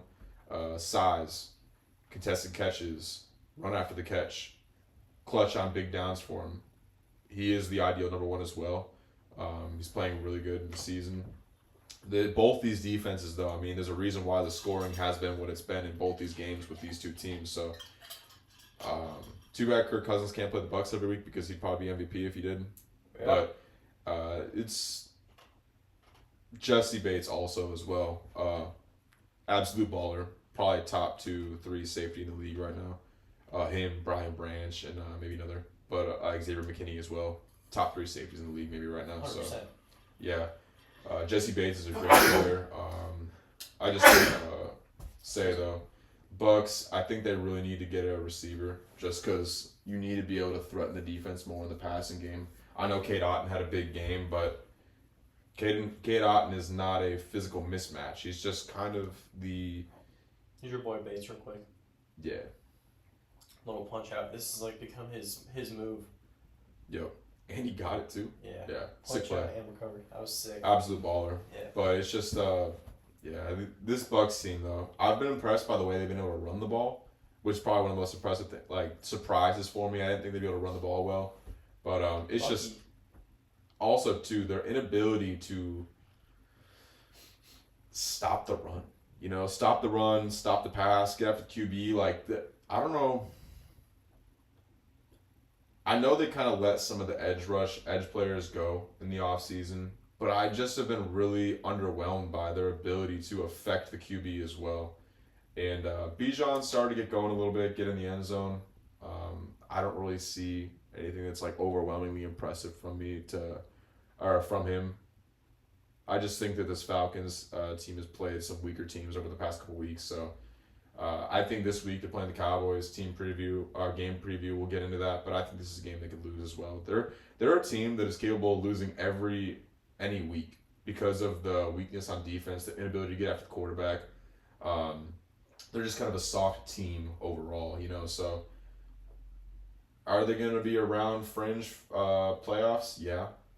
Are they a good team that you count on being able to win a game against some of the better teams in the league? I really don't think so. I think they're very soft. And Kirk Cousins and the sitting duck that is Kirk Cousins in the pocket, I don't have any kind of faith in terms of winning big games, even though he's gotten a win or two this year. There is zero hope if you can just get pressure on him. Yeah. I think he doesn't move well, and he has horrible ball security as well. Strip sacks every game basically from him. Where's the Pitts touchdown? Is it here? I'm not sure. There it is. Yeah. Yes, sir. Yeah. I mean, he's just a big, very athletic, physical receiver, you know. Corner fall down here? No, he shoved him off of him. A little bit of hand fighting, if you want to say it, wrestling right there. Copy, little boy. Yeah. Yeah, that's my tight end for real. Yeah, Kyle Pitts playing well. Good to see it. Been waiting for it for a while. Good for him. But I mean, it's just these teams, they put up points on each other both times they played this season. Baker leading the league in touchdowns, balling. Another thing, bro. These people in the comments on my TikTok are just What'd you say? no. It's just going back to like the Garrett Wilson stuff. Like all these guys that just look at ESPN stats and just pull it up. Is Baker the best quarterback in the league? No, but he's playing very well though this year. He's turning the ball over a little bit here and there, but I do think that he's playing really well. Is he top 5? I'd say top 10. Top 5. I think the whole thing that I've talked about with the QBs in the league right now, there's a whole lot of mid, you know, and it's like there's no whole lot of mid, and I think that we kind of were a little spoiled with the Rodgers, Manning, Brady, Roethlisberger, Phillip Rivers, Matt Ryan. Like Matt Ryan was like fringe top 10, and Matt Ryan in this league is like top 5, bro. You know what I'm saying? It's like there's not a lot of elite QB play like we've seen over the past decade or so, 20 years really. So I think in his league that's in this position, Baker's top 10. Baker's top 10 QB right now. Just wondering because people just keep bringing up like Garrett Wilson has 100 and blah blah blah targets. I'm like, dude, okay, I understand he has that many targets. Why are you bringing up targets? It's because Rodgers' like run to pass ratio is just disproportionate because he wants the ball to play. Exactly. Anyway, this Falcons game, I don't know. I just think the Falcons are a very talk about a scary team. I do not want to see the Falcons in the playoffs at all because they really 100%. If I'm in the NFC, wait, really? Yes. What about what? Go on, I want to hear this. I believe that the Falcons, with the playmakers they have on offense, defensively, they can make. What you had to put the microphone away. See those? Yeah, I want to hear. I believe the Falcons are actually pretty in this division.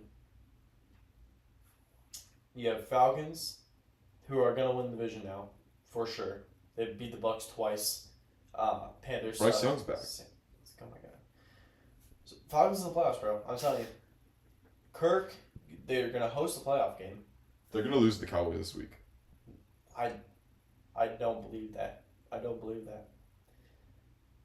I could see it happening. I just don't. I just think the Falcons have too many freaking playmakers on this team. On the offensive side of the ball, I think Kyle Pitts is coming into his own. Drake London's a freaking stud receiver. Bijan, Algier, I don't know what Algier was. Was he hurt or something? I don't think he was. They're leaning on him too much, but they're feeding Bijan the ball. They want Bijan to be great. They do, and I think it's going to be tough to stop in the playoffs. I don't know. I just think Falcons are not a team that you want to play in the playoffs. I don't know. I just have a feeling. That's my reasoning. I do think that them having home games is nice because of them winning the division. I think them having a home game would be nice. They can win a playoff game. I see them being like a contender for the NFC. No. Hell no. God, you know, that's what I'm saying. I was never as soon as they see the Eagles, as soon as they see the Lions, even the Niners, they're going to get whooped. Because this team is soft. They don't get after the QB. Their run game is soft. I just think Kirk Cousins, we know who he is at this point in his career. There's not some crazy play that we've seen that is anything we have not seen from Kirk Cousins before. Weapons? Yeah. Playmakers and defense? Yeah. Affecting the QB? No. Physical identity on either side of the ball? No. This team is soft. I think that when they play some better teams that are a little more physical or talented, they're going to struggle. I'm actually going to take when we come to the Bucky's cool player. When we get to the Cowboys though, and Falcons matchup, I'm gonna take the Cowboys this week. I think the Falcons are gonna lose a game. I think they're soft. Packers Jags.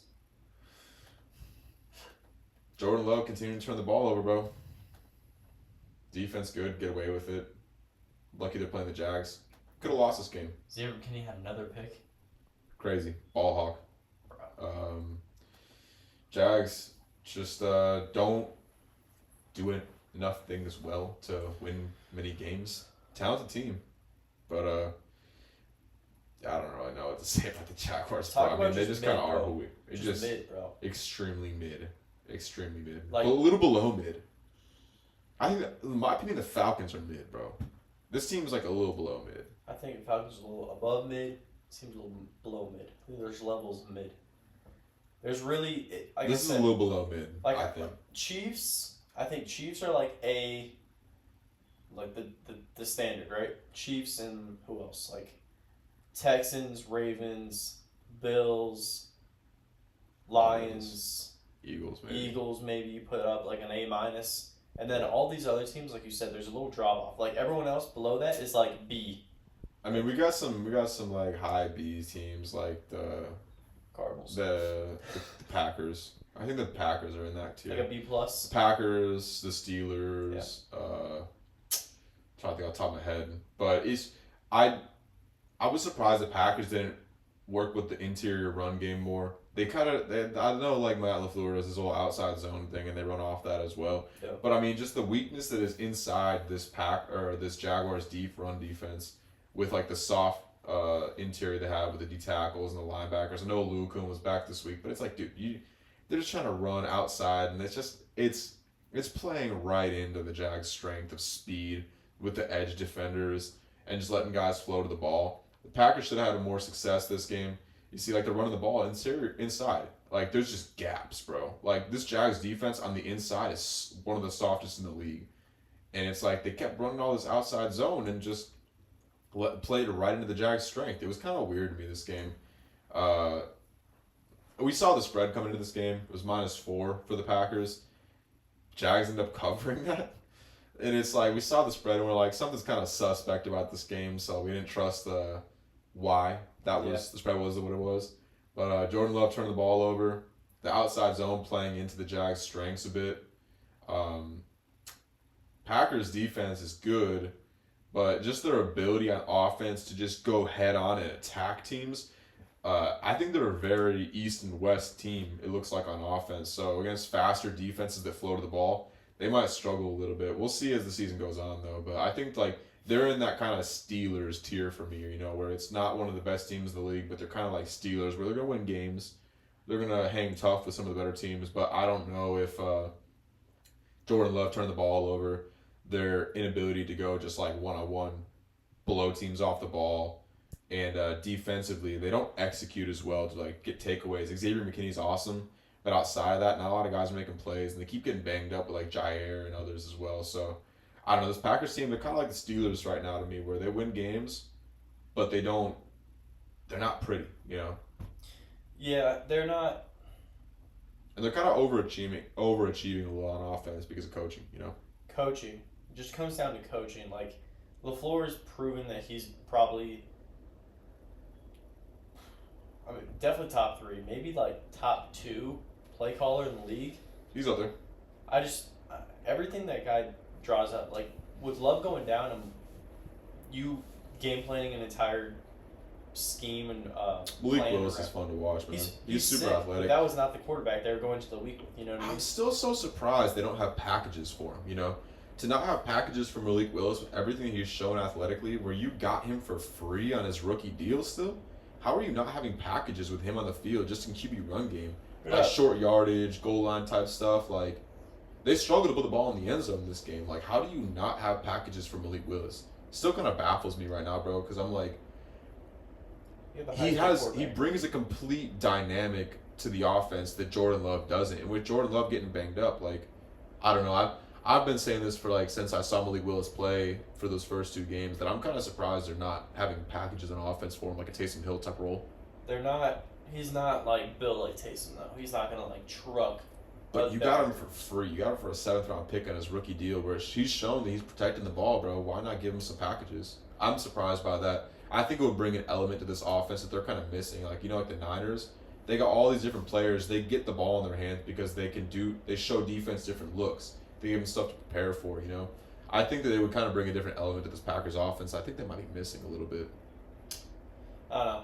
They just paid him the most money ever. I get it, but yeah, a lot of times it turns the ball over though. We'll see when they come into more of these divisional games down the stretch and when they play some better teams. Because I mean, they play the Jaguars this week. Gotta win. It's whatever. Jags. Jags. I mean, it's everything we've been talking about for every week. Playmakers don't do anything well on offense. Tank Bigsby still looks good. Evan Ingram's good. Trevor Lawrence is mid. And it's just whatever. They're not going to do anything. Yeah, Lawrence is just incredibly mid. Like, he has, like, Incredibly mid. flashes of, oh, that was actually a pretty good throw. And that was pretty much it. Yeah. So, I don't know. No hope for Jags fans, really. You have, like, your trajectory for your team is probably just, like, just slowly declining. Because Since they lost to Deshaun Watson and the Browns in week 2. Really bad. Yep. Really bad. Jerry Jeudy tore him up that game. Anyway, next game. Anyways, yeah, BTJ's BTJ is too. legit. Like, their only, like, spark on offense is probably not going to play this week, so. Texans Colts. Texans just have a weird way of letting teams back in that shouldn't be in the game. Divisional opponent. Yeah, but the Colts should not even be in the same, like, the way, what was he, 2 for 15 going to the 2 for half? 15, one of those 2 being a touchdown. He did have another touchdown. He wasn't tired in the first half. He got tired in the second half. Insane. That, I tried to defend him last week. I was like, just give him time. Like, he's going to be... You still want to give him time? This might just be like a new, fresh career start, just a different place. I don't know. I'm not giving up on him as a player, but I think his time in Indy is slowly coming to an end. And once Joe starts to put together some wins right here for him, oh yeah. Josh Downs is... Him with the 1 H1 M. Him. Look at the camera real quick for me. Josh Downs is better than Gary Wilson. I'm taking Josh Downs over Gary Wilson 10 out of 10 times. Someone changed my mind. You should make a TikTok about that. I probably will. Fuck. You should. I will. That'd be a good one. Josh Downs is elite. Yes. What were you gonna say? Yes. Yes. Yes. Yeah. He makes, like, that catch he had, falling Or in away. the end zone, reaching up over his Fuck. head. So Go ahead that and pull it big- up while we're talking about it. But I mean, yeah. H1M. Him. Josh Downs is a very impressive player. He's one of these guys, volume receiver, slot, playmaker, speed, run after the catch, hands catcher. Does it all, bro. This him right here, run the corner. Oh, that's a different play. It's a good play, actually. That's Stingley, bro. Yeah. Stingley's a good player. I mean, we talk about the Texans defense. They are who they are. They have blown coverages at times, which is really weird and kind of concerning in some cases. I'm still having faith that down the stretch of the season, I'm sticking by my pick of them being the AFC team to represent the Super Bowl this year. I'm still sticking by that. I think that this team, with the way they run the ball, the hitting on defense that they show, is this the play? No. Oh, it's a touchdown though. Yeah, wide open, broken ankles. What was it? It was a cross and then fake the corner and go back to the cross. We'll see it. That ends up being. You gotta have good pass protection to run routes like this. There you go. O line. I think it was like a deep cross, kind of like Yeah. rub. Yeah, well, route. it was a little bit of a rub, but I think he also faked the corner. Let's see. Yeah, you got Alec Pierce coming across. He faked running it back, peeling it back out. went You back see to Alec the- Pierce Yeah, just drill Petrie. You gotta have good pass protection to run routes like this. Colts offensive line, run game, playmakers, speed on defense to kind of complement at times. Not a bad team. I'm just waiting for this play. I could watch Josh Allen play football all day long. Ooh. He's playing Not volleyball. not Richardson, bro. Point. Hey, bro, I think that take of me saying he's the new Trey Lance is gonna age really well. Yeah, I'm not. He got He's benched. so He was young, getting bro. benched at Florida for So young. very similar play to what he's doing right now. Like this is not like new, like his play. This is very reminiscent of like what he was doing with Florida. His time in Indy's coming to a close, and I think it's going to be like You a can't Fields win back the situation. locker room after what he said. Man. Oh, dude. I gotta see it Look again. at that What just slam, happened? bro. Look at this What just slam. It's happened? wide open. Oh, bro, it hurts. That hurts, Was bro. that ball behind him? It's Little way Texas out in route? front, bro. You. God, why are you throwing it 100 miles an hour? Jeez, That hurts, dude. bro. That just hurts. He's got a run after catch right there, too. Yep. Anyway, What bro. did Josh Downs play call? Colts offense, honestly, Josh Downs on college. paper, there's Petrie right there. He went to UNC. Did he? He went to UNC, yeah, bro. He's playing with Sam Howell. So awkward. Sam Howell was feeding him back down there. But, yeah, this Colts offense is one of the most loaded offenses in the league in terms of offensive line, RB talent with Jonathan Taylor and the way he sets up blocks. Good. Skill sets of receivers. Alec Pierce being the 4, that's sick, bro. Yeah. You got Adonai Mitchell, you got Levin, what's his name? Tell me, bro. You know his name. Michael Pittman. You got Pittman Jr. That's just like same as the Drake London role. Fits that role really well. Same type of receiver. And then you got Josh Downs, that electric playmaker out of the slot, dude. The way that these receivers are able to get down the field, offensive line's able to pass pro, run game's able to complement everything. Joe's going to go on a run here. They're going to win 10, 11 games. I think they win. What? 10, I think they win around 10 games, bro. That just woke me up. What you I think they're going to win about was 10 games. 10 or 11 games, really. I mean, it's tough that they start out the season so slow because they keep trying to get Richardson on the field. But I think with Flacco, bro, they're going to be around 10 games. I want to see the catch so bad. Yeah, I know, I do too. But I'm just telling you, with Flacco and the way he's able to get the ball into these guys' hands, this offense, bro, is actually I love this offense. I'm not gonna lie. This is like one of my favorite offensive setups in the league. I'm curious. I love Jonathan Taylor. He's one of my favorite running backs to watch in the league. He's a lot like Nick Chubb to me. I think this is it. Yeah. Slot fade. Over the head. Hey! Yeah. Yeah. Yeah, he's a lot of fun to watch. Slot fade. Pulls away. He's fast, athletic, Come on, ball man. skills, hands catcher. Oh my god. Oh my. Look at that pocket though, dude. Ooh. Like all these plays don't happen without the offensive line being who they are, you know, and it's just yeah, I know.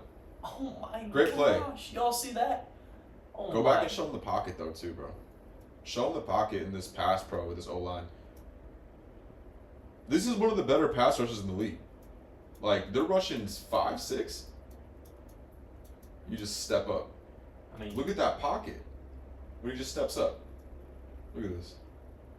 Dude. yeah, that's a pretty good maneuver in the pocket there. That's All you good. gotta do is step up, bro. No one in the interior is coming through Quentin Nelson and Ryan Kelly and those boys in the interior, dude. This is one of the best offensive lines in the league, too.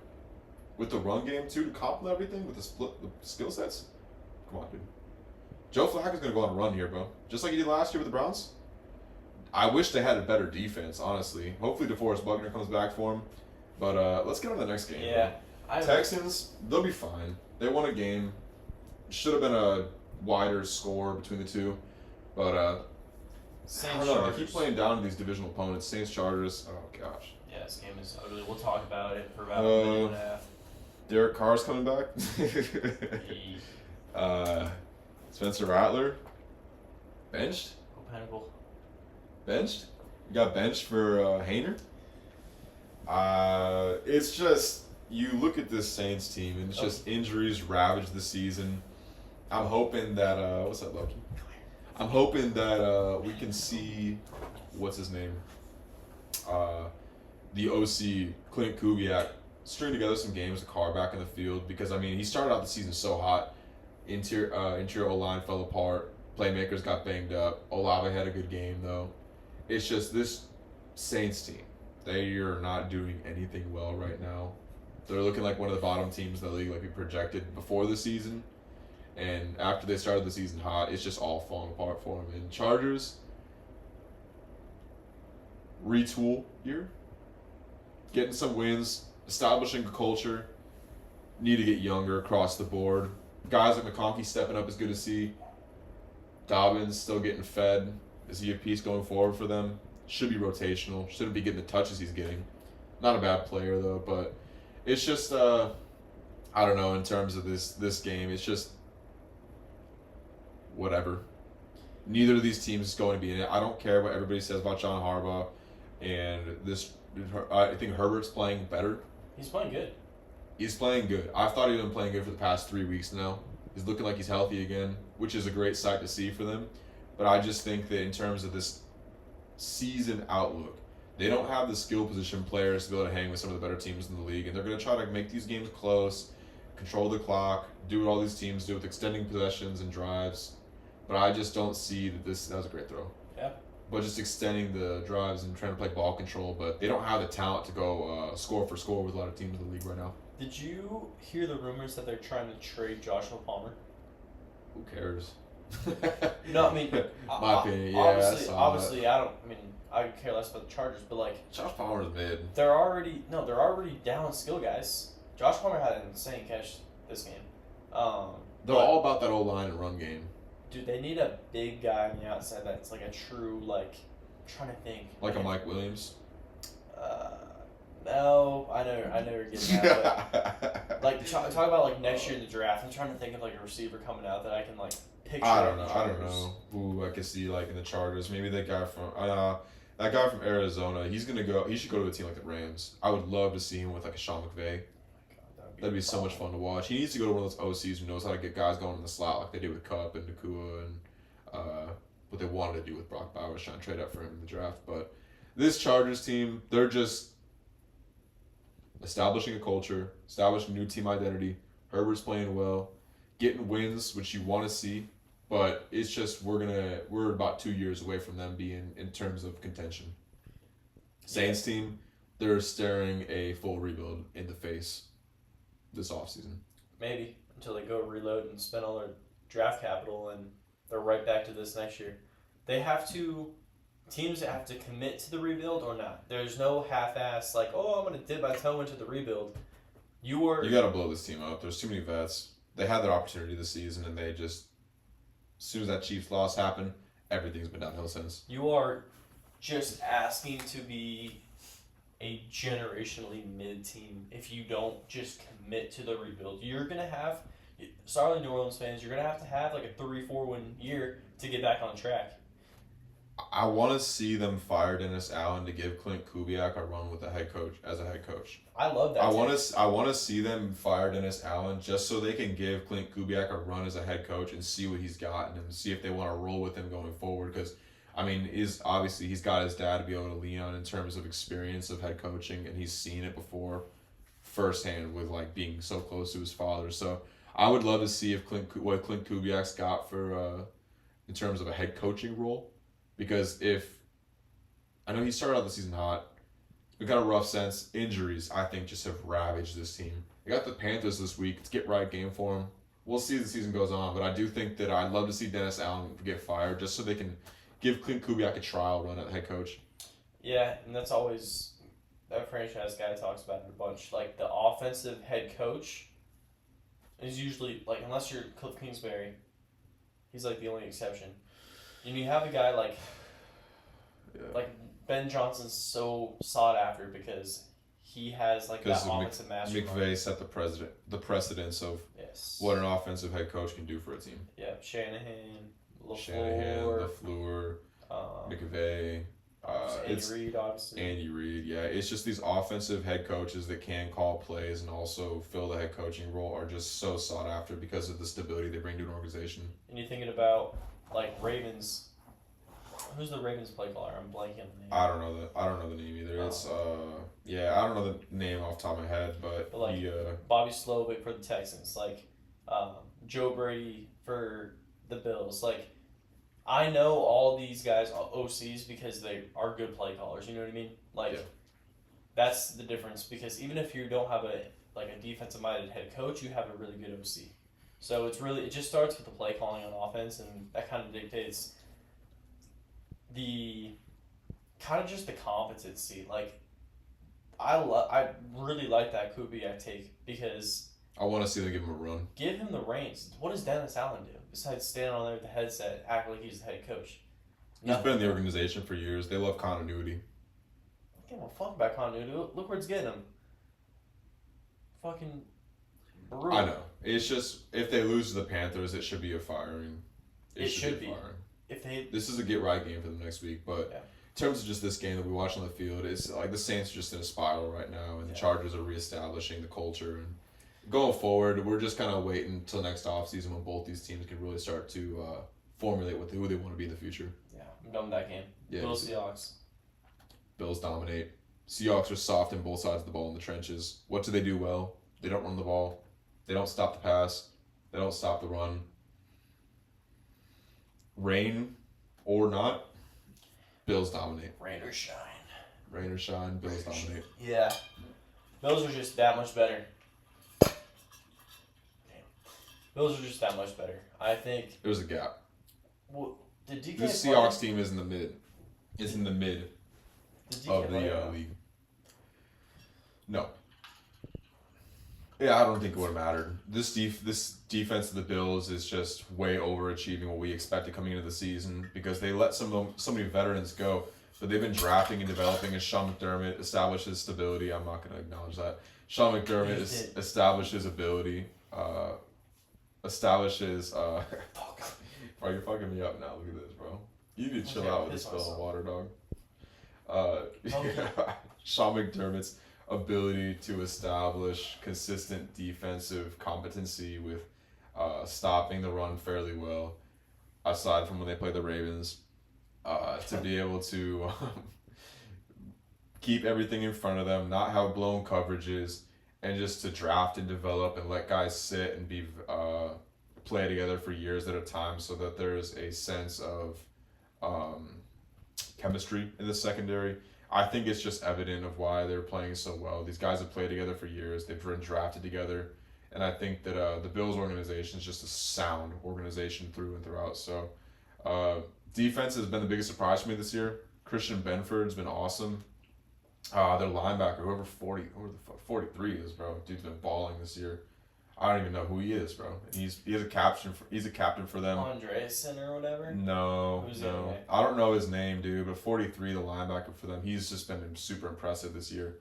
He wears the C. He was like a special teamer last year, but Number 43 in the Bills. I don't know his name. He's a linebacker. I don't think he played this Terrell game. Bernard? Yeah, Terrell Bernard. He's been super impressive this year. He's just a fast linebacker that flows the ball, pass coverage, just do-it-all player for them. So I've been impressed by their ability to draft and develop, have guys step in and have chemistry and just play fast. Offensively, RB rotation, sick. Josh Allen, no one can get him on the ground. I wonder how many sacks has Josh Allen actually taken this year? Feels like it's like 7. Like it feels like teams just don't get him on the ground, bro. And he's able to just extend the plays and keep the plays alive and move the sticks. You got 3rd and 3. It's a conversion all day, every day. How many times has Josh Allen been sacked? 2024. 10 times. Through week 8, he's been sacked 10 times on the season. This offensive line has been overachieving.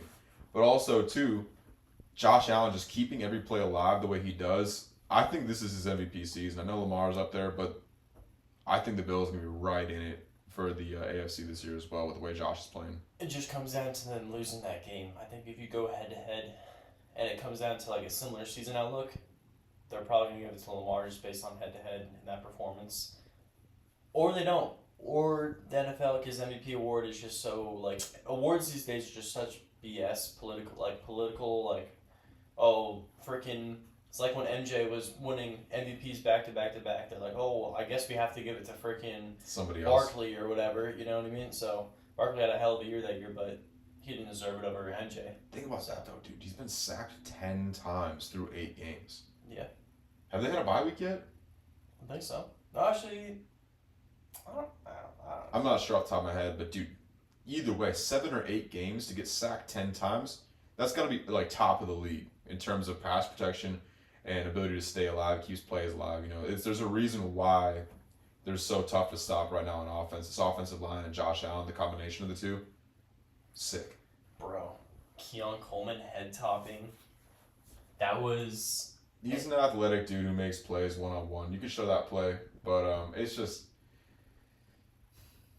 yeah. I'm not too big on Keon Coleman. I've been low on him all season. He's growing into a role, bro. You can't deny that. He's carving out a role in the offense, which is important for him going forward into the future of this team. But, yeah, go ahead and show right there. Yeah. Bro pats him on the head like a little bro after. Good job, bro. This is just disrespectful. Ugh.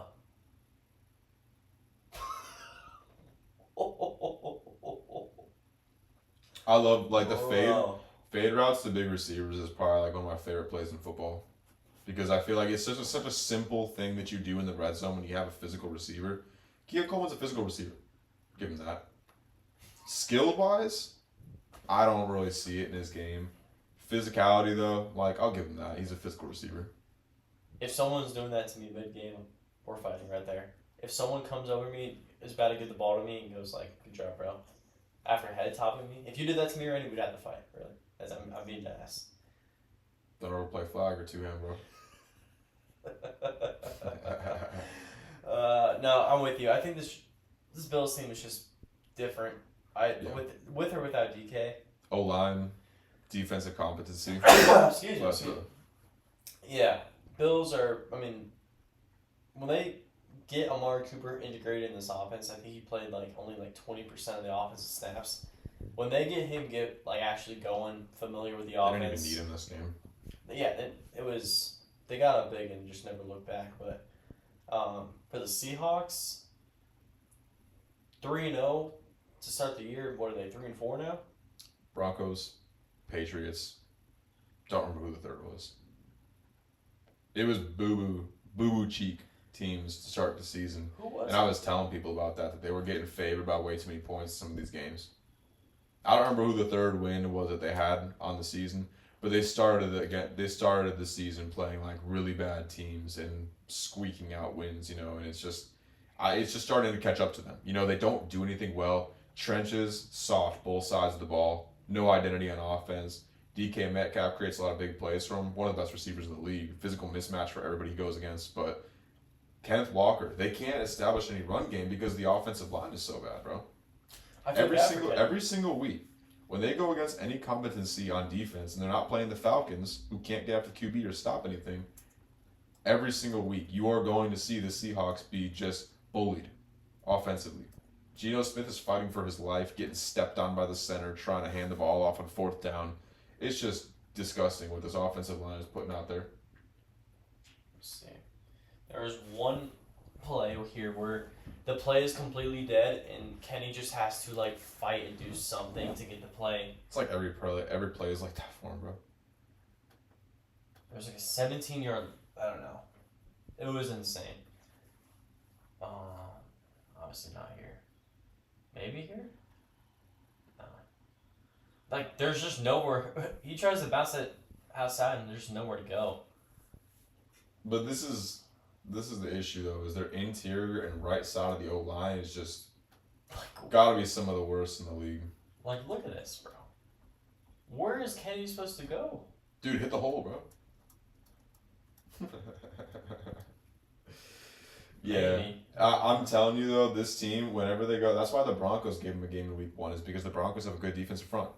That offensive line of the Seahawks gotta be bottom 6 to 8 in the league. Good night. Yeah. Anyways, Any way to release anything, there's not really much to say about this game else. Broncos, Panthers, good night. I was surprised Broncos scored.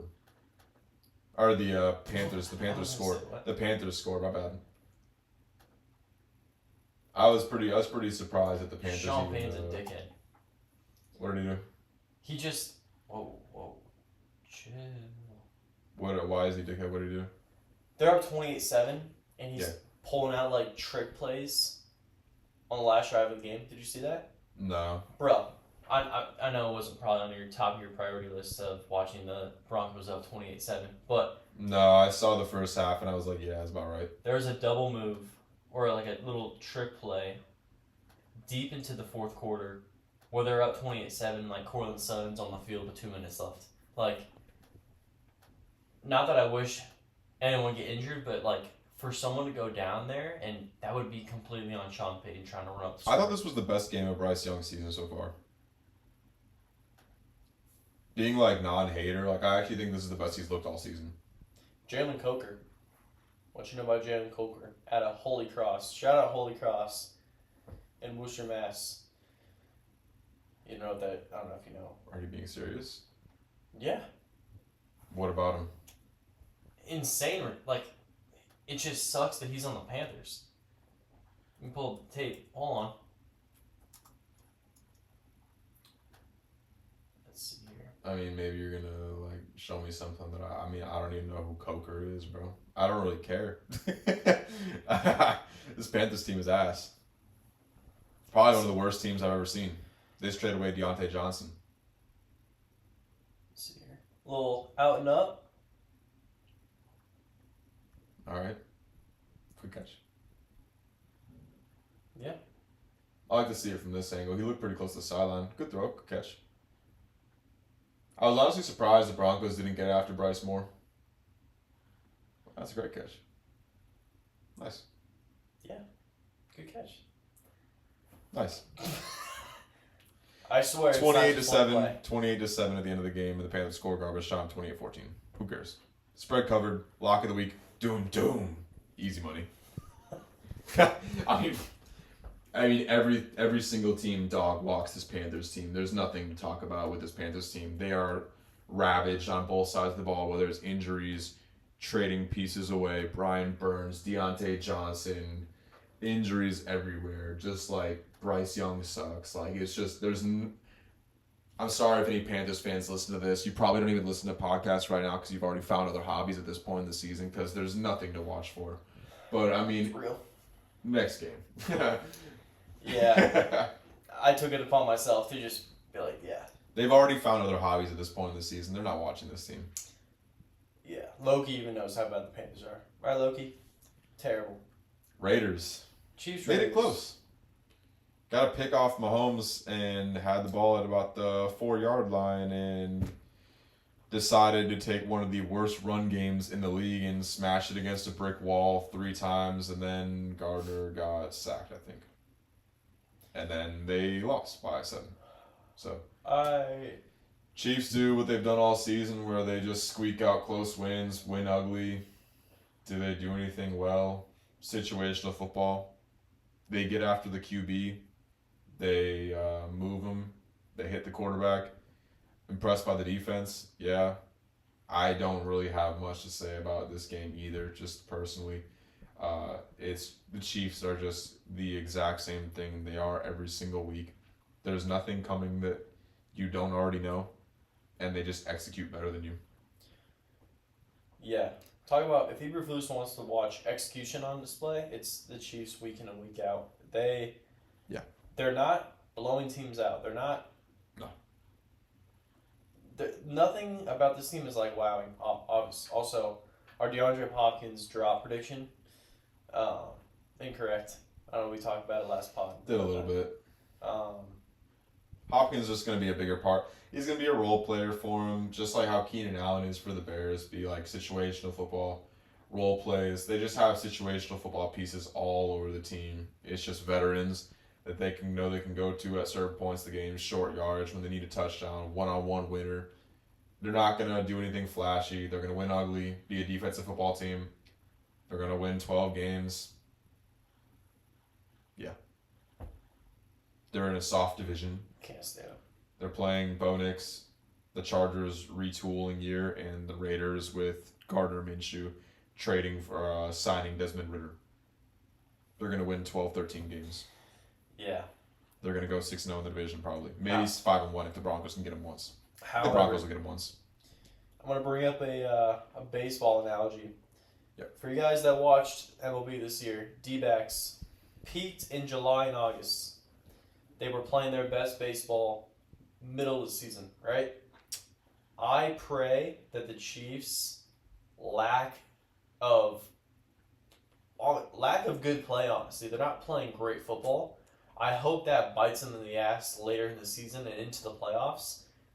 There's no way that Mahomes continues to play this mid and they continue to win every single game. Like, I want to look at their schedule. I don't know who they play next week. The only way that they're going to lose in the playoffs with this formula they have is if some team can get a lead on them early.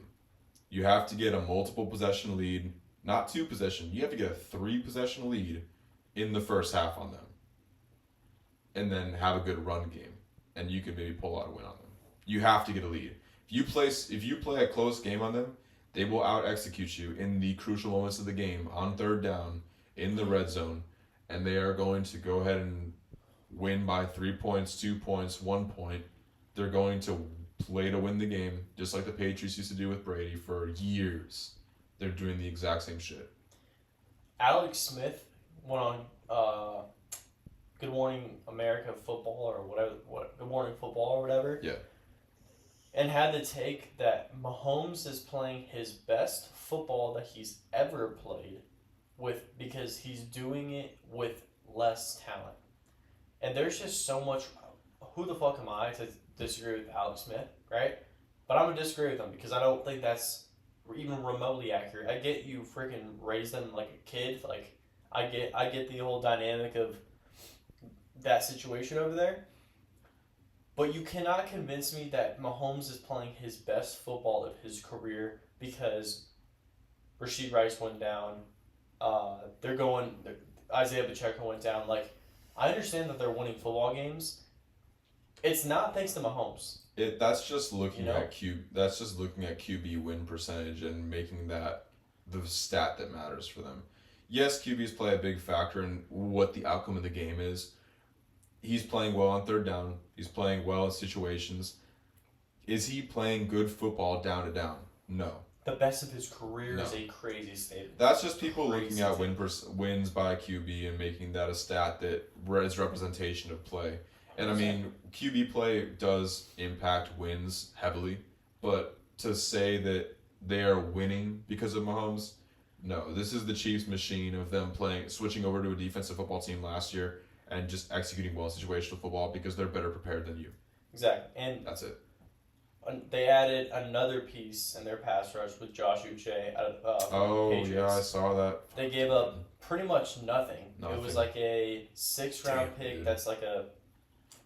Dude, do you realize that guy he's not Myles Garrett? Just another rotational piece, though, that they can add to pass rush and get a lead and make teams feel pressure. You get them in a 3rd and long, Josh Uche's on the field. It's just, yeah. How many times you just see in the playoffs this year, Chris Collinsworth just meat riding Mahomes, being like, or in the Chiefs, being like, they're going to win 13. And there it is, Josh Uche with this sack. Al Michaels. They're going to win 13 games. They're going to have the 1 seed locked up, and then they're going to go ahead and sit their starters and lose in week 18 or whatever, and then they're going to go and have a home field advantage throughout the playoffs and do this. They're going to be in the AFC Championship for every single year. Mahomes has been a starter again, and then we'll see if they can win it or not. Texans, please. Yeah, please, bro. Texas. Please, bro. Your only hope. Texans and the Bills, maybe. No, going back to what I was saying about the playoffs, though, like, I can see... They're going to be the 1 seed. 3rd and 12, bro. 3rd and 12, listen. 3rd and 12. Al Michaels. Taking your shot right now. 3rd and 12. Stroud sacked by Josh Uche. The mid-season addition from the Patriots. And this is what I love about the Chiefs, man. They go in, they go get rotational pieces. Even if they don't need it, they have guys that can make plays like this in the playoffs. That's just great about Mahomes there. I can fucking see that shit. I was watching the Sunday night game from this last week, Dude, Collinsworth started talking about Mahomes when it was like some random ass play. Dude, I was just laughing. I'm like, dude, get out of here with this. I'm about to watch this game on mute, bro. Little Mahomie. I'm about to watch these Sunday Night Football games on mute. I can't stand It's this. so Dude. bad. Anyway, bro, you want to go on next Yeah, game? Raiders, season's toast. Tom Brady, gonna try to fix him. Bears, Yeah. Commanders, we already talked about that. Niners, Cowboys. Niners, not the same team they've been in previous years. Do you have any takes on the Niners? I think that it's kind of, people are kind of like, just like the Bengals, I think they're kind of hanging on to previous years or prior knowledge. People are hanging on to prior knowledge of the team rather than what this team actually is in the field. You know, like Fred Warner, sick. Rest of the defense, I mean, Nick Bosa, yeah. Rest of the defense, though. Who are you scared of on this Niners defense? They're missing Greenlaw, too. I think that's a really big piece that they're missing. I do agree, Greenlaw, if he comes back and actually plays well, you know, like, he's coming off an Achilles, you know, you never know how he's going to come back mid-season when all these other guys are already in high gear, you know, mid-November, December, you know, so I don't know if that's going to be a difference maker for him or not. We'll find out, I guess. I don't know. I just think with CMC coming back, I understand. Like I'm not gonna count Shanahan out at any time. But there's definitely a different vibe around the Niners this It's year. Lions, Eagles, Niners. I think they missed their window. Like last year was their time to win. The last 4 years was their time to win. Yeah, they kind of really built up. With Purdy, they're gonna have to pay Purdy. It's gonna have to be a decent sum. That just takes away from the Greenlaws of the world. They're freaking other guys that can go out and just those edge pieces that you sign on like $5-6 You're million not going to be able to deals. load up the offense around in the same. Yeah, and it's sad. Actually, it's really happy for me because I don't really give a shit about the Niners. But Better hope that Ayuk comes back healthy next year. even if he does, was not playing good football this No. year. So, Ayuk, bro, how are you going to get paid? Ayuk, I know you're listening to this, obviously. Everyone knows. Ayuk, how are you going to get paid, brother, and then go out there and put out a performance like that? Dropping. I'm It's sitting just on the the couch. drops, man. The drops were killing me. I'm sitting on the couch and Crucial talking to you downs. man to man. We can't be doing that, bro. You're an ASU alum. You got to rep the Valley well, all right? You can't be out here. I remember Jaden Daniels throwing you a bomb against Oregon. We all remember that. Those are the glory days, all right? You got your bag now. Get right. I'm sorry you got hurt. You have to get right. Maybe not play as good against the Cardinals. Maybe take those 2 weeks off in the year. But you have to be the guy. You can't get paid like that and go out and how many drops he had the first 7 weeks of the season? I don't know. It's It's absurd. just the crucial situations where you go to your guy that you pay to count on in situations, and he just wasn't making plays. Yeah, it's sad, bro. Dropping touchdowns that were meaningful. So, yeah, it's just this Niners team. They don't feel the same. They pride themselves in their physicality, but I think it's starting to bite them after years of being such a physical team. You're starting to see the wear and tear on all these veterans that have been part of it for years now starting to get banged up, you know. Debo keeps missing time. Kittle keeps missing time. Christian McCaffrey's where he's at. Defensively, they've let a lot of their front seven talent go. It's specifically up front, interior. I think that it's kind of starting to bite them a little bit this year. To stop the run against the Cowboys. Cowboys can't run the ball. Who cares? Yeah. But it's about this, like, the overall talent on defense. They rely so much on continuity and chemistry between these players playing together for years where they're competent, yeah. But it's just, they're running into a brick wall with Lipke, the fullback. You know, it's Cowboys have no answers for their run game right now. They're trying to bring in, what's his name, running back from the Vikings. I forget his name. Vikings, Jets, running back. Michael Carter? Dreads. What's his name? Madison? No. Jones? No. I forget his name off the top of my head. I can't recall his name. But they brought in the running back. He was from Florida State. Dalvin Cook? Dalvin Cook. Yes, they brought in Dalvin Cook, and he's just not the same player he used to be. So, Cowboys got no answers. When they play soccer teams, they can get a dub. Playmaker and CeeDee Lamb look good this game. Niners maybe got complacent and let the game come back to them. Maybe. This Niners team, though, I think people are kind of overrating them a little bit off of prior knowledge. But it's all going to come down to how McCaffrey plays when he comes back. So, this Cowboys team, are they going to win 8 games? Probably be around 7, 8 games. What's his name? Dak keeps turning the ball over. It's a problem. You can't turn the ball over with this defense playing the way they are. You turn it over 2-3 times this game. It was 30-13 or whatever, 30-10 or whatever it was. Did the Niners get complacent? Yeah, but I mean, it's just there's nothing really to talk about with the Cowboys in terms of are they going to do anything this year?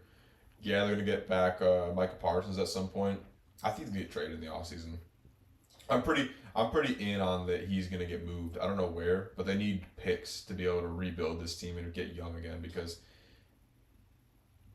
the depth left in the offseason, and now you're looking at this team who's just they don't do anything well. You know, it's like there's no consistency in any part of their team whatsoever.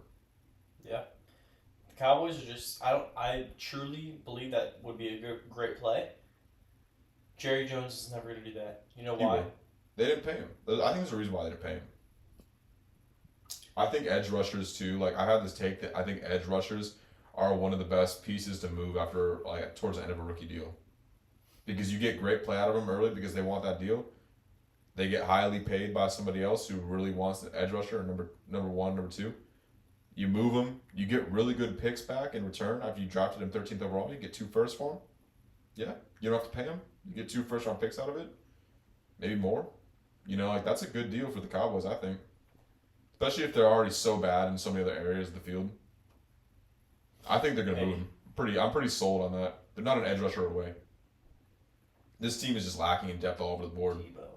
Debo looked good again this game, but it's just health. I'm so concerned about the health of this team going forward. Yeah. I kind of projected that last year, that they would have injuries and stuff like that, but it just looked like this year that it's really starting to catch up with them, though. Yeah. Purdy, though, is impressive. Super decisive. Playing pretty good. Passing, running the ball. He's actually way more athletic than I thought he was. Always said Purdy was great. Never doubted him once. Yeah. No, he's playing good football. He's probably gonna I gotta admit when I was wrong. He's playing good. We're going to get the Cardinals next time they play him. No, they're not. No, they're not. We're sweeping the Seahawks. We're sweeping the Niners. We're going to split with the Rams. We're going to be 9-8 probably. 10-7 probably. Kittle, National Tight End Day ambassador, scores again. Why wouldn't he? Wide receiver 2 in the league behind McBride. Tight end 2. All y'all can suck it. McBride is... Isaac Guerrero looked good. Isaac Guerrero ran the Dude, ball I really told well. you he's not bad. Well, I think also this Cowboys defense is getting blown off the ball. Yeah, it's a little bit of both. I mean, we're kind of just like glossing over this game, but I mean, it's kind of a lot of whatever. Cowboys kind of just suck. Niners might be okay, might not be. We'll find out Giants when McCaffrey comes back. Final game. I know we ran long. Sorry, folks. If you've really watched this from start to finish, we're 2:15 in. What up, Sean? Sean, you're the man. Yeah, if you watched all this. Loki's asleep. He's done. We got one more game, Loki. Right? It's all right.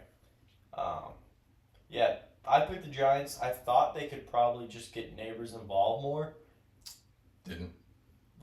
Down the stretch, they had little out routes. They got him involved. Drops. He had some drops that were pretty bad, and he knows it. This has been a thing now, though. The thing about Neighbors is, like, I like him a lot about the way he just wants to win, bro. Like, he's so hard on himself personally. Like, he has that, like, I don't know. I don't know how to describe it. He has just, like, that, like, perfection mentality that I like up to a guy where, like, he holds himself to a high standard. But you're right. There are some drops that you're like...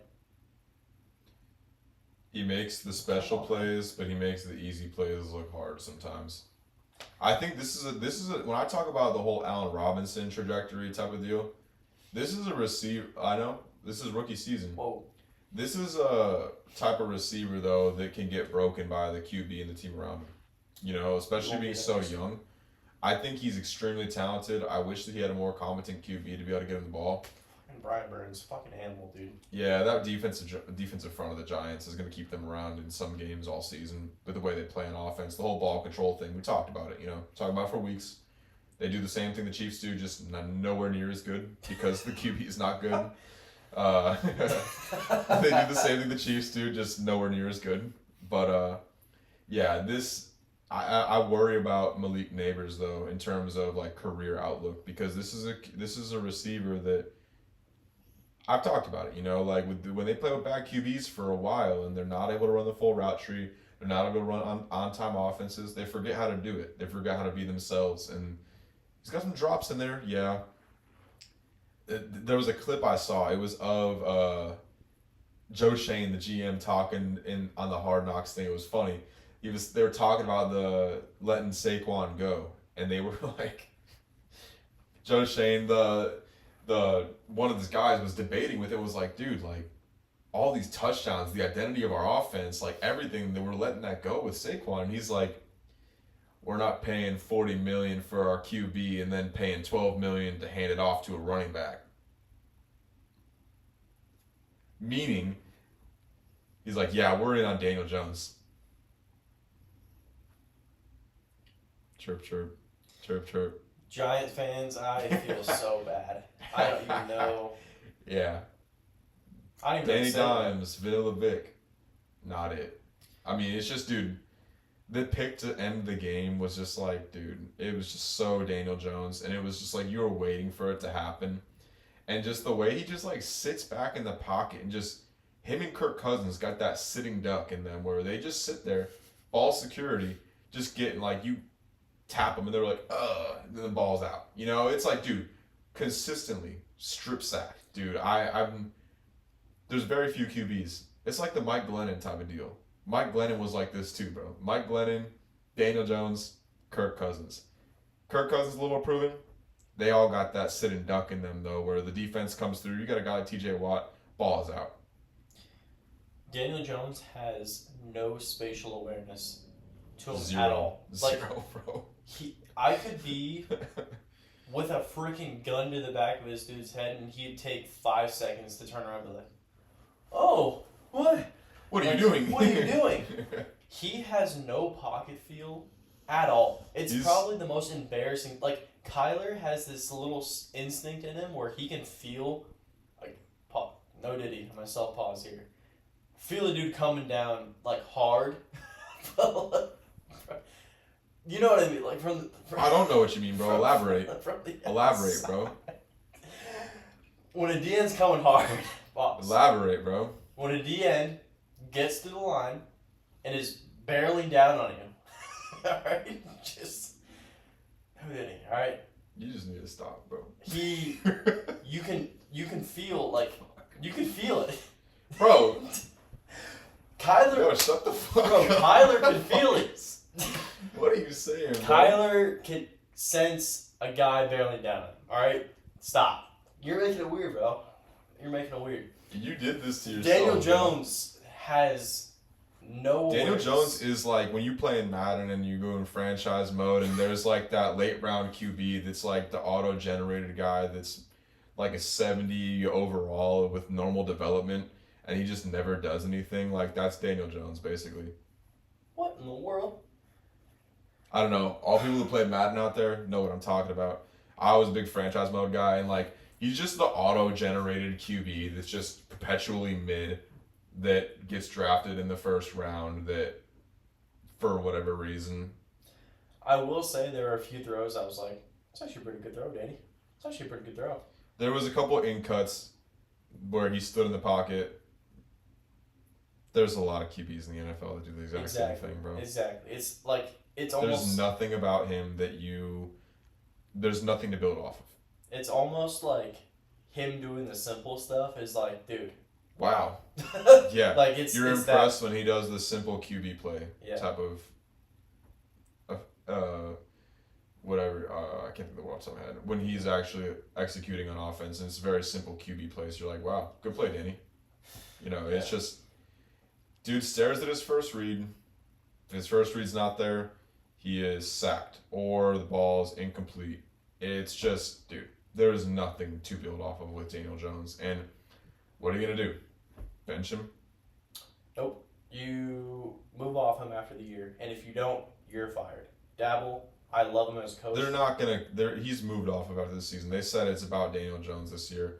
I mean, even if you want to say it's about Daniel Jones, like this, it doesn't. I mean, I like Tyron Tracy. I thought Tyron Tracy looked great. He's a dog, bro. He actually looks really good. He was faster than I thought he was. He got more speed to his game.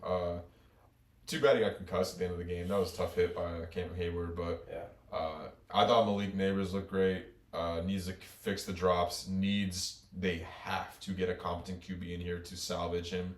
Make sure that he does not. You cannot have years of this with bad QB play. You will lose him. You know, he's so young. You got to be able to have a guy that gets him the ball, gets him volume, lets him make plays, and stay in his game, because this is a guy that will get in his own head and lose himself if you do have bad QB play for years. Yeah. So it's to the point you where need to get him a guy to get him the ball. in the pre-draft process they asked him, "How would you feel if you don't get the ball?" "I'd be mad, bro. I want to get the ball. Like I'm a receiver, man. Like I'm like He needs to needs get the volume. ball. He needs volume. You know, and it's like this QB play, you're not getting that. You know, they throw him all these hitches, but there's no other way that you're getting him the ball consistently, and it's just, man. Tracy. I'm worried about this Giants offense going forward. Darius Slayton had a great game. Free that man. Did you see how they were offering Darius Slayton like he's like this prized possession? The Giants were like, "We are willing to consider moving Darius Slayton for a price." Acting like he's Devontae Adams. Like, bro, this I think is he's a good player. they were acting like he's like God's gift to the NFL. This organization is a complete joke. I mean, it's just it's they're so bad. bottom of the league. It's them. Browns are down there, I think, right now. Yeah. Panthers. Panthers. It's just those three teams are just down at the bottom of the league. Different level of mid. Or not even mid. They're Bad. far below mid. They're bad. They're dumpster diving.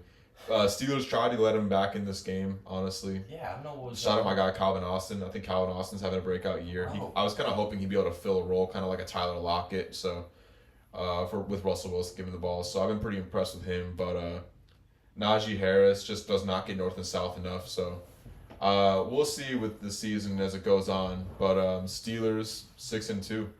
Mike Tomlin doing his thing. Yep. Loki, come here. Loki, come here. You gonna call or is that me? Yeah, that's me. Oh, I'll answer after. All right. Loki, Because come my here. girl. Loki, come here. Yeah. Say I mean, hi in to terms me. of the rest of the season for the Steelers, it's them and the Packers right below all these elite teams. They're in this kind of like tier of like gonna win a lot of games, maybe steal a game from some of these better teams. I think Russell Wilson's playing pretty well, protecting the ball. I think they're running the ball to complement him as well. So give Pickett opportunities to make plays, man. I'm excited to see the development of Calvin Austin with the receiver that can get it, or quarterback can get him the ball. So I really want to see if he can turn into like a Tyler Lockett for him. You know, like I think that he could totally be that. Totally with you. I think Steelers. Russ is actually playing very well. I can't say anything negative about the way he's been playing. He's not going to lose him the game. Everything's on time. The deep ball is back. They're able to take the top off again. I thought he played well with the Broncos last year. People were kind of like down on him because he had the whole Deshaun Watson, like everyone wanted to hate him, you know. But it's like I thought Russ actually kind of played well last year. Gave his guys a chance to make plays. Yeah, and he's doing it again. And you have the best contested catch receiver in the league, probably. Yeah, probably. He is insane. Get that ball into his hands, he's going to make a play every single time. Like, talk about just throwing it up to a guy and just knowing that he has an advantage over him. It's just, it's a different. It's a 70-30 ball when you throw it to him. Exactly, bro. Anything else you want to say with this game? Or? I know you got yeah. I'm curious to see if the Steelers make a move for a receiver like a Darius Slayton. Maybe they make a move for a receiver. I think they could add another weapon to this offense. They've been able to run the ball a little bit. I'm excited to see Cordero Patterson come back at some point, be able to bring a little different element to the offense. Steelers team, fun to watch though. Defense is so good up front with the edge rush specifically, and Cam Hayward just stout, dude. Dog. Veteran, Highsmith, veteran, grown man strength, handles shit up front. Yeah. And the Highsmith, DBs too, you know, like they're hanging tough. You know, Joey they're not Porter. giving up a lot of blown coverages. This is just a sound team overall, well coached. Special teams, Who is that? best one special dude? team. I don't know. Best special teams in the league. Block kicks, punt return, kicker. At all phases of special teams, they kick ass. Yep. Best special teams in the league. Yep. Top 6 defense, top 8 defense. Offense is able to be a little explosive now. We're Could be a scary team. cooking. Nobody wants to play them. That type No. of team. Especially if they win the division going into Pittsburgh, that's a tough place to play, you know? Yeah. But that kind of wraps it up for me. Are you good? I'm Ross, bro. Randy? Appreciate it again. Loki, Sir. Loki, come here. Loki, say bye to the people. Loki, Loki, oh, come here. wait. Thursday night pick. Oh, We got thank Thursday God. night this week. Did we game off? Texas. Texans and Jets. Jets. Dude, I have Okay. I think the Jets are favored, bro. What? The Jets are favored by 1.5, if I recall correctly. I'm going to fact check you. Go ahead and just fact check me really quick. I think the Jets are favored by 1.5. I don't give a fuck, dude. Texans all day long. Texans, bro. I have a feeling that this is a game that like the Texans could totally blow, and the Jets are like on a losing streak to where they're going in the darkness. They're embracing it, as Rodgers was saying. He's not new to the darkness. He's seen the darkness before. He's gonna go and embrace it. Bane? Yeah, he's Bane, bro. Apparently, dude's a loser. I'm stoked to see the Texans continue to roll this season. Hey, John Mechie game right here, boy. John Mechie. I like that. I've been waiting for John Mechie to come out and have a game where he's had a more expanded role. You're right. Jets are favored. Wild. Why? Why are the Jets favored? What are they going to do that is going to beat the Texans? This is basically just saying the Texans play down to comp. Those games where they played down to comp, divisional games. I think the Texans are a really well coached team overall, and I expect them to come out with a win. Joe Mixon run the ball really well. Just can't stop the run. I'm taking the Texans again. I believe I want to watch John Mechie highlights after Go this. watch him, man. He's look good. I remember him coming out of the draft. I didn't know where he went. You educated me last pod, and now I think he Man. has the perfect He's place to dude. shine. he ideally, I think he's actually a really good number 2. Like I think he's a good number 2. I think he's just been buried in this roster by all the talent they already had around him. They kind of forgot about him since they drafted him. They drafted him in like the 3rd round. He's not like a late round pick guy. Like he's a pretty well invested in player being drafted in like the 3rd round. I've liked him for a while. He had the cancer, came back, looked really good in the preseason. You know, I'm stoked for him to get opportunity. Tank Dell's been looking good too. Mhm. Texans run the ball, play physical on defense. Rodgers and that Jets offense, they don't execute. I don't know why they're favored. That's honestly just one of the biggest jokes like I've seen all season. Texans should be favored all day. But if you want to make it a closer spread because they're in New York, what fucking home field advantage do the Jets have in New York? You know, like that's like they've had like one of the worst records at home out of like any team, whether it's the Jets or the Giants. Why are they favored? I have no Disgusting. idea. I know you kind of like think like the Jets are gonna have like a win at some point because they're on a losing streak. I don't give a damn, dude. I think Texas all day. I've been done wrong by the Jets too many times to pick them. I'm sick. Oh, of 'em. Hassan Reddick's back. So what? I don't care how many players. I mean, Joe Mixon's gonna tear them apart, bro. on paper they have probably the best team in the league. On paper. No, they do not. On paper, bro. No, they don't. That team's overrated as Names, bro. I'm telling names. Overrated though. you. I'm Play on with the you. field, they don't match up to what people talk about them as. Exactly. I'm with you. I'm taking Texans. I'm taking Texans too, bro. Loki. I think you took the Texans too. You're just off screen. Give me Texans a look. But yeah, appreciate you guys listening again. Follow the podcast. Follow the Instagram. Smash the like button. Hit subscribe. Hit the bell icon. We're Sweet. trying to get to probably 100 subs by the end of the year. That would be clutch. I know we're only at 30. We're up to like over 100 in the pod or on Hey, bro. TikTok. We keep grinding, bro. We'll get where we want to go. Yeah. Put out fire content like this. Yes, sir. Sizzling. Sizzling content. Loki, say goodbye to the people. Bye, Loki. All right. You have a fun trip. Thank you, brother. And Shout out Liz. You're a real one. Yep. I love you. Yep. Liz, you're a G. And yeah, we'll see you guys next time. Peace. All right, bro. Damn, you gotta go. Yeah, for sure. That was fun though. It was fun, bro. I'll be, you want to do Friday morning or Saturday morning preview? Oh, I think probably Friday morning's best. Gotcha.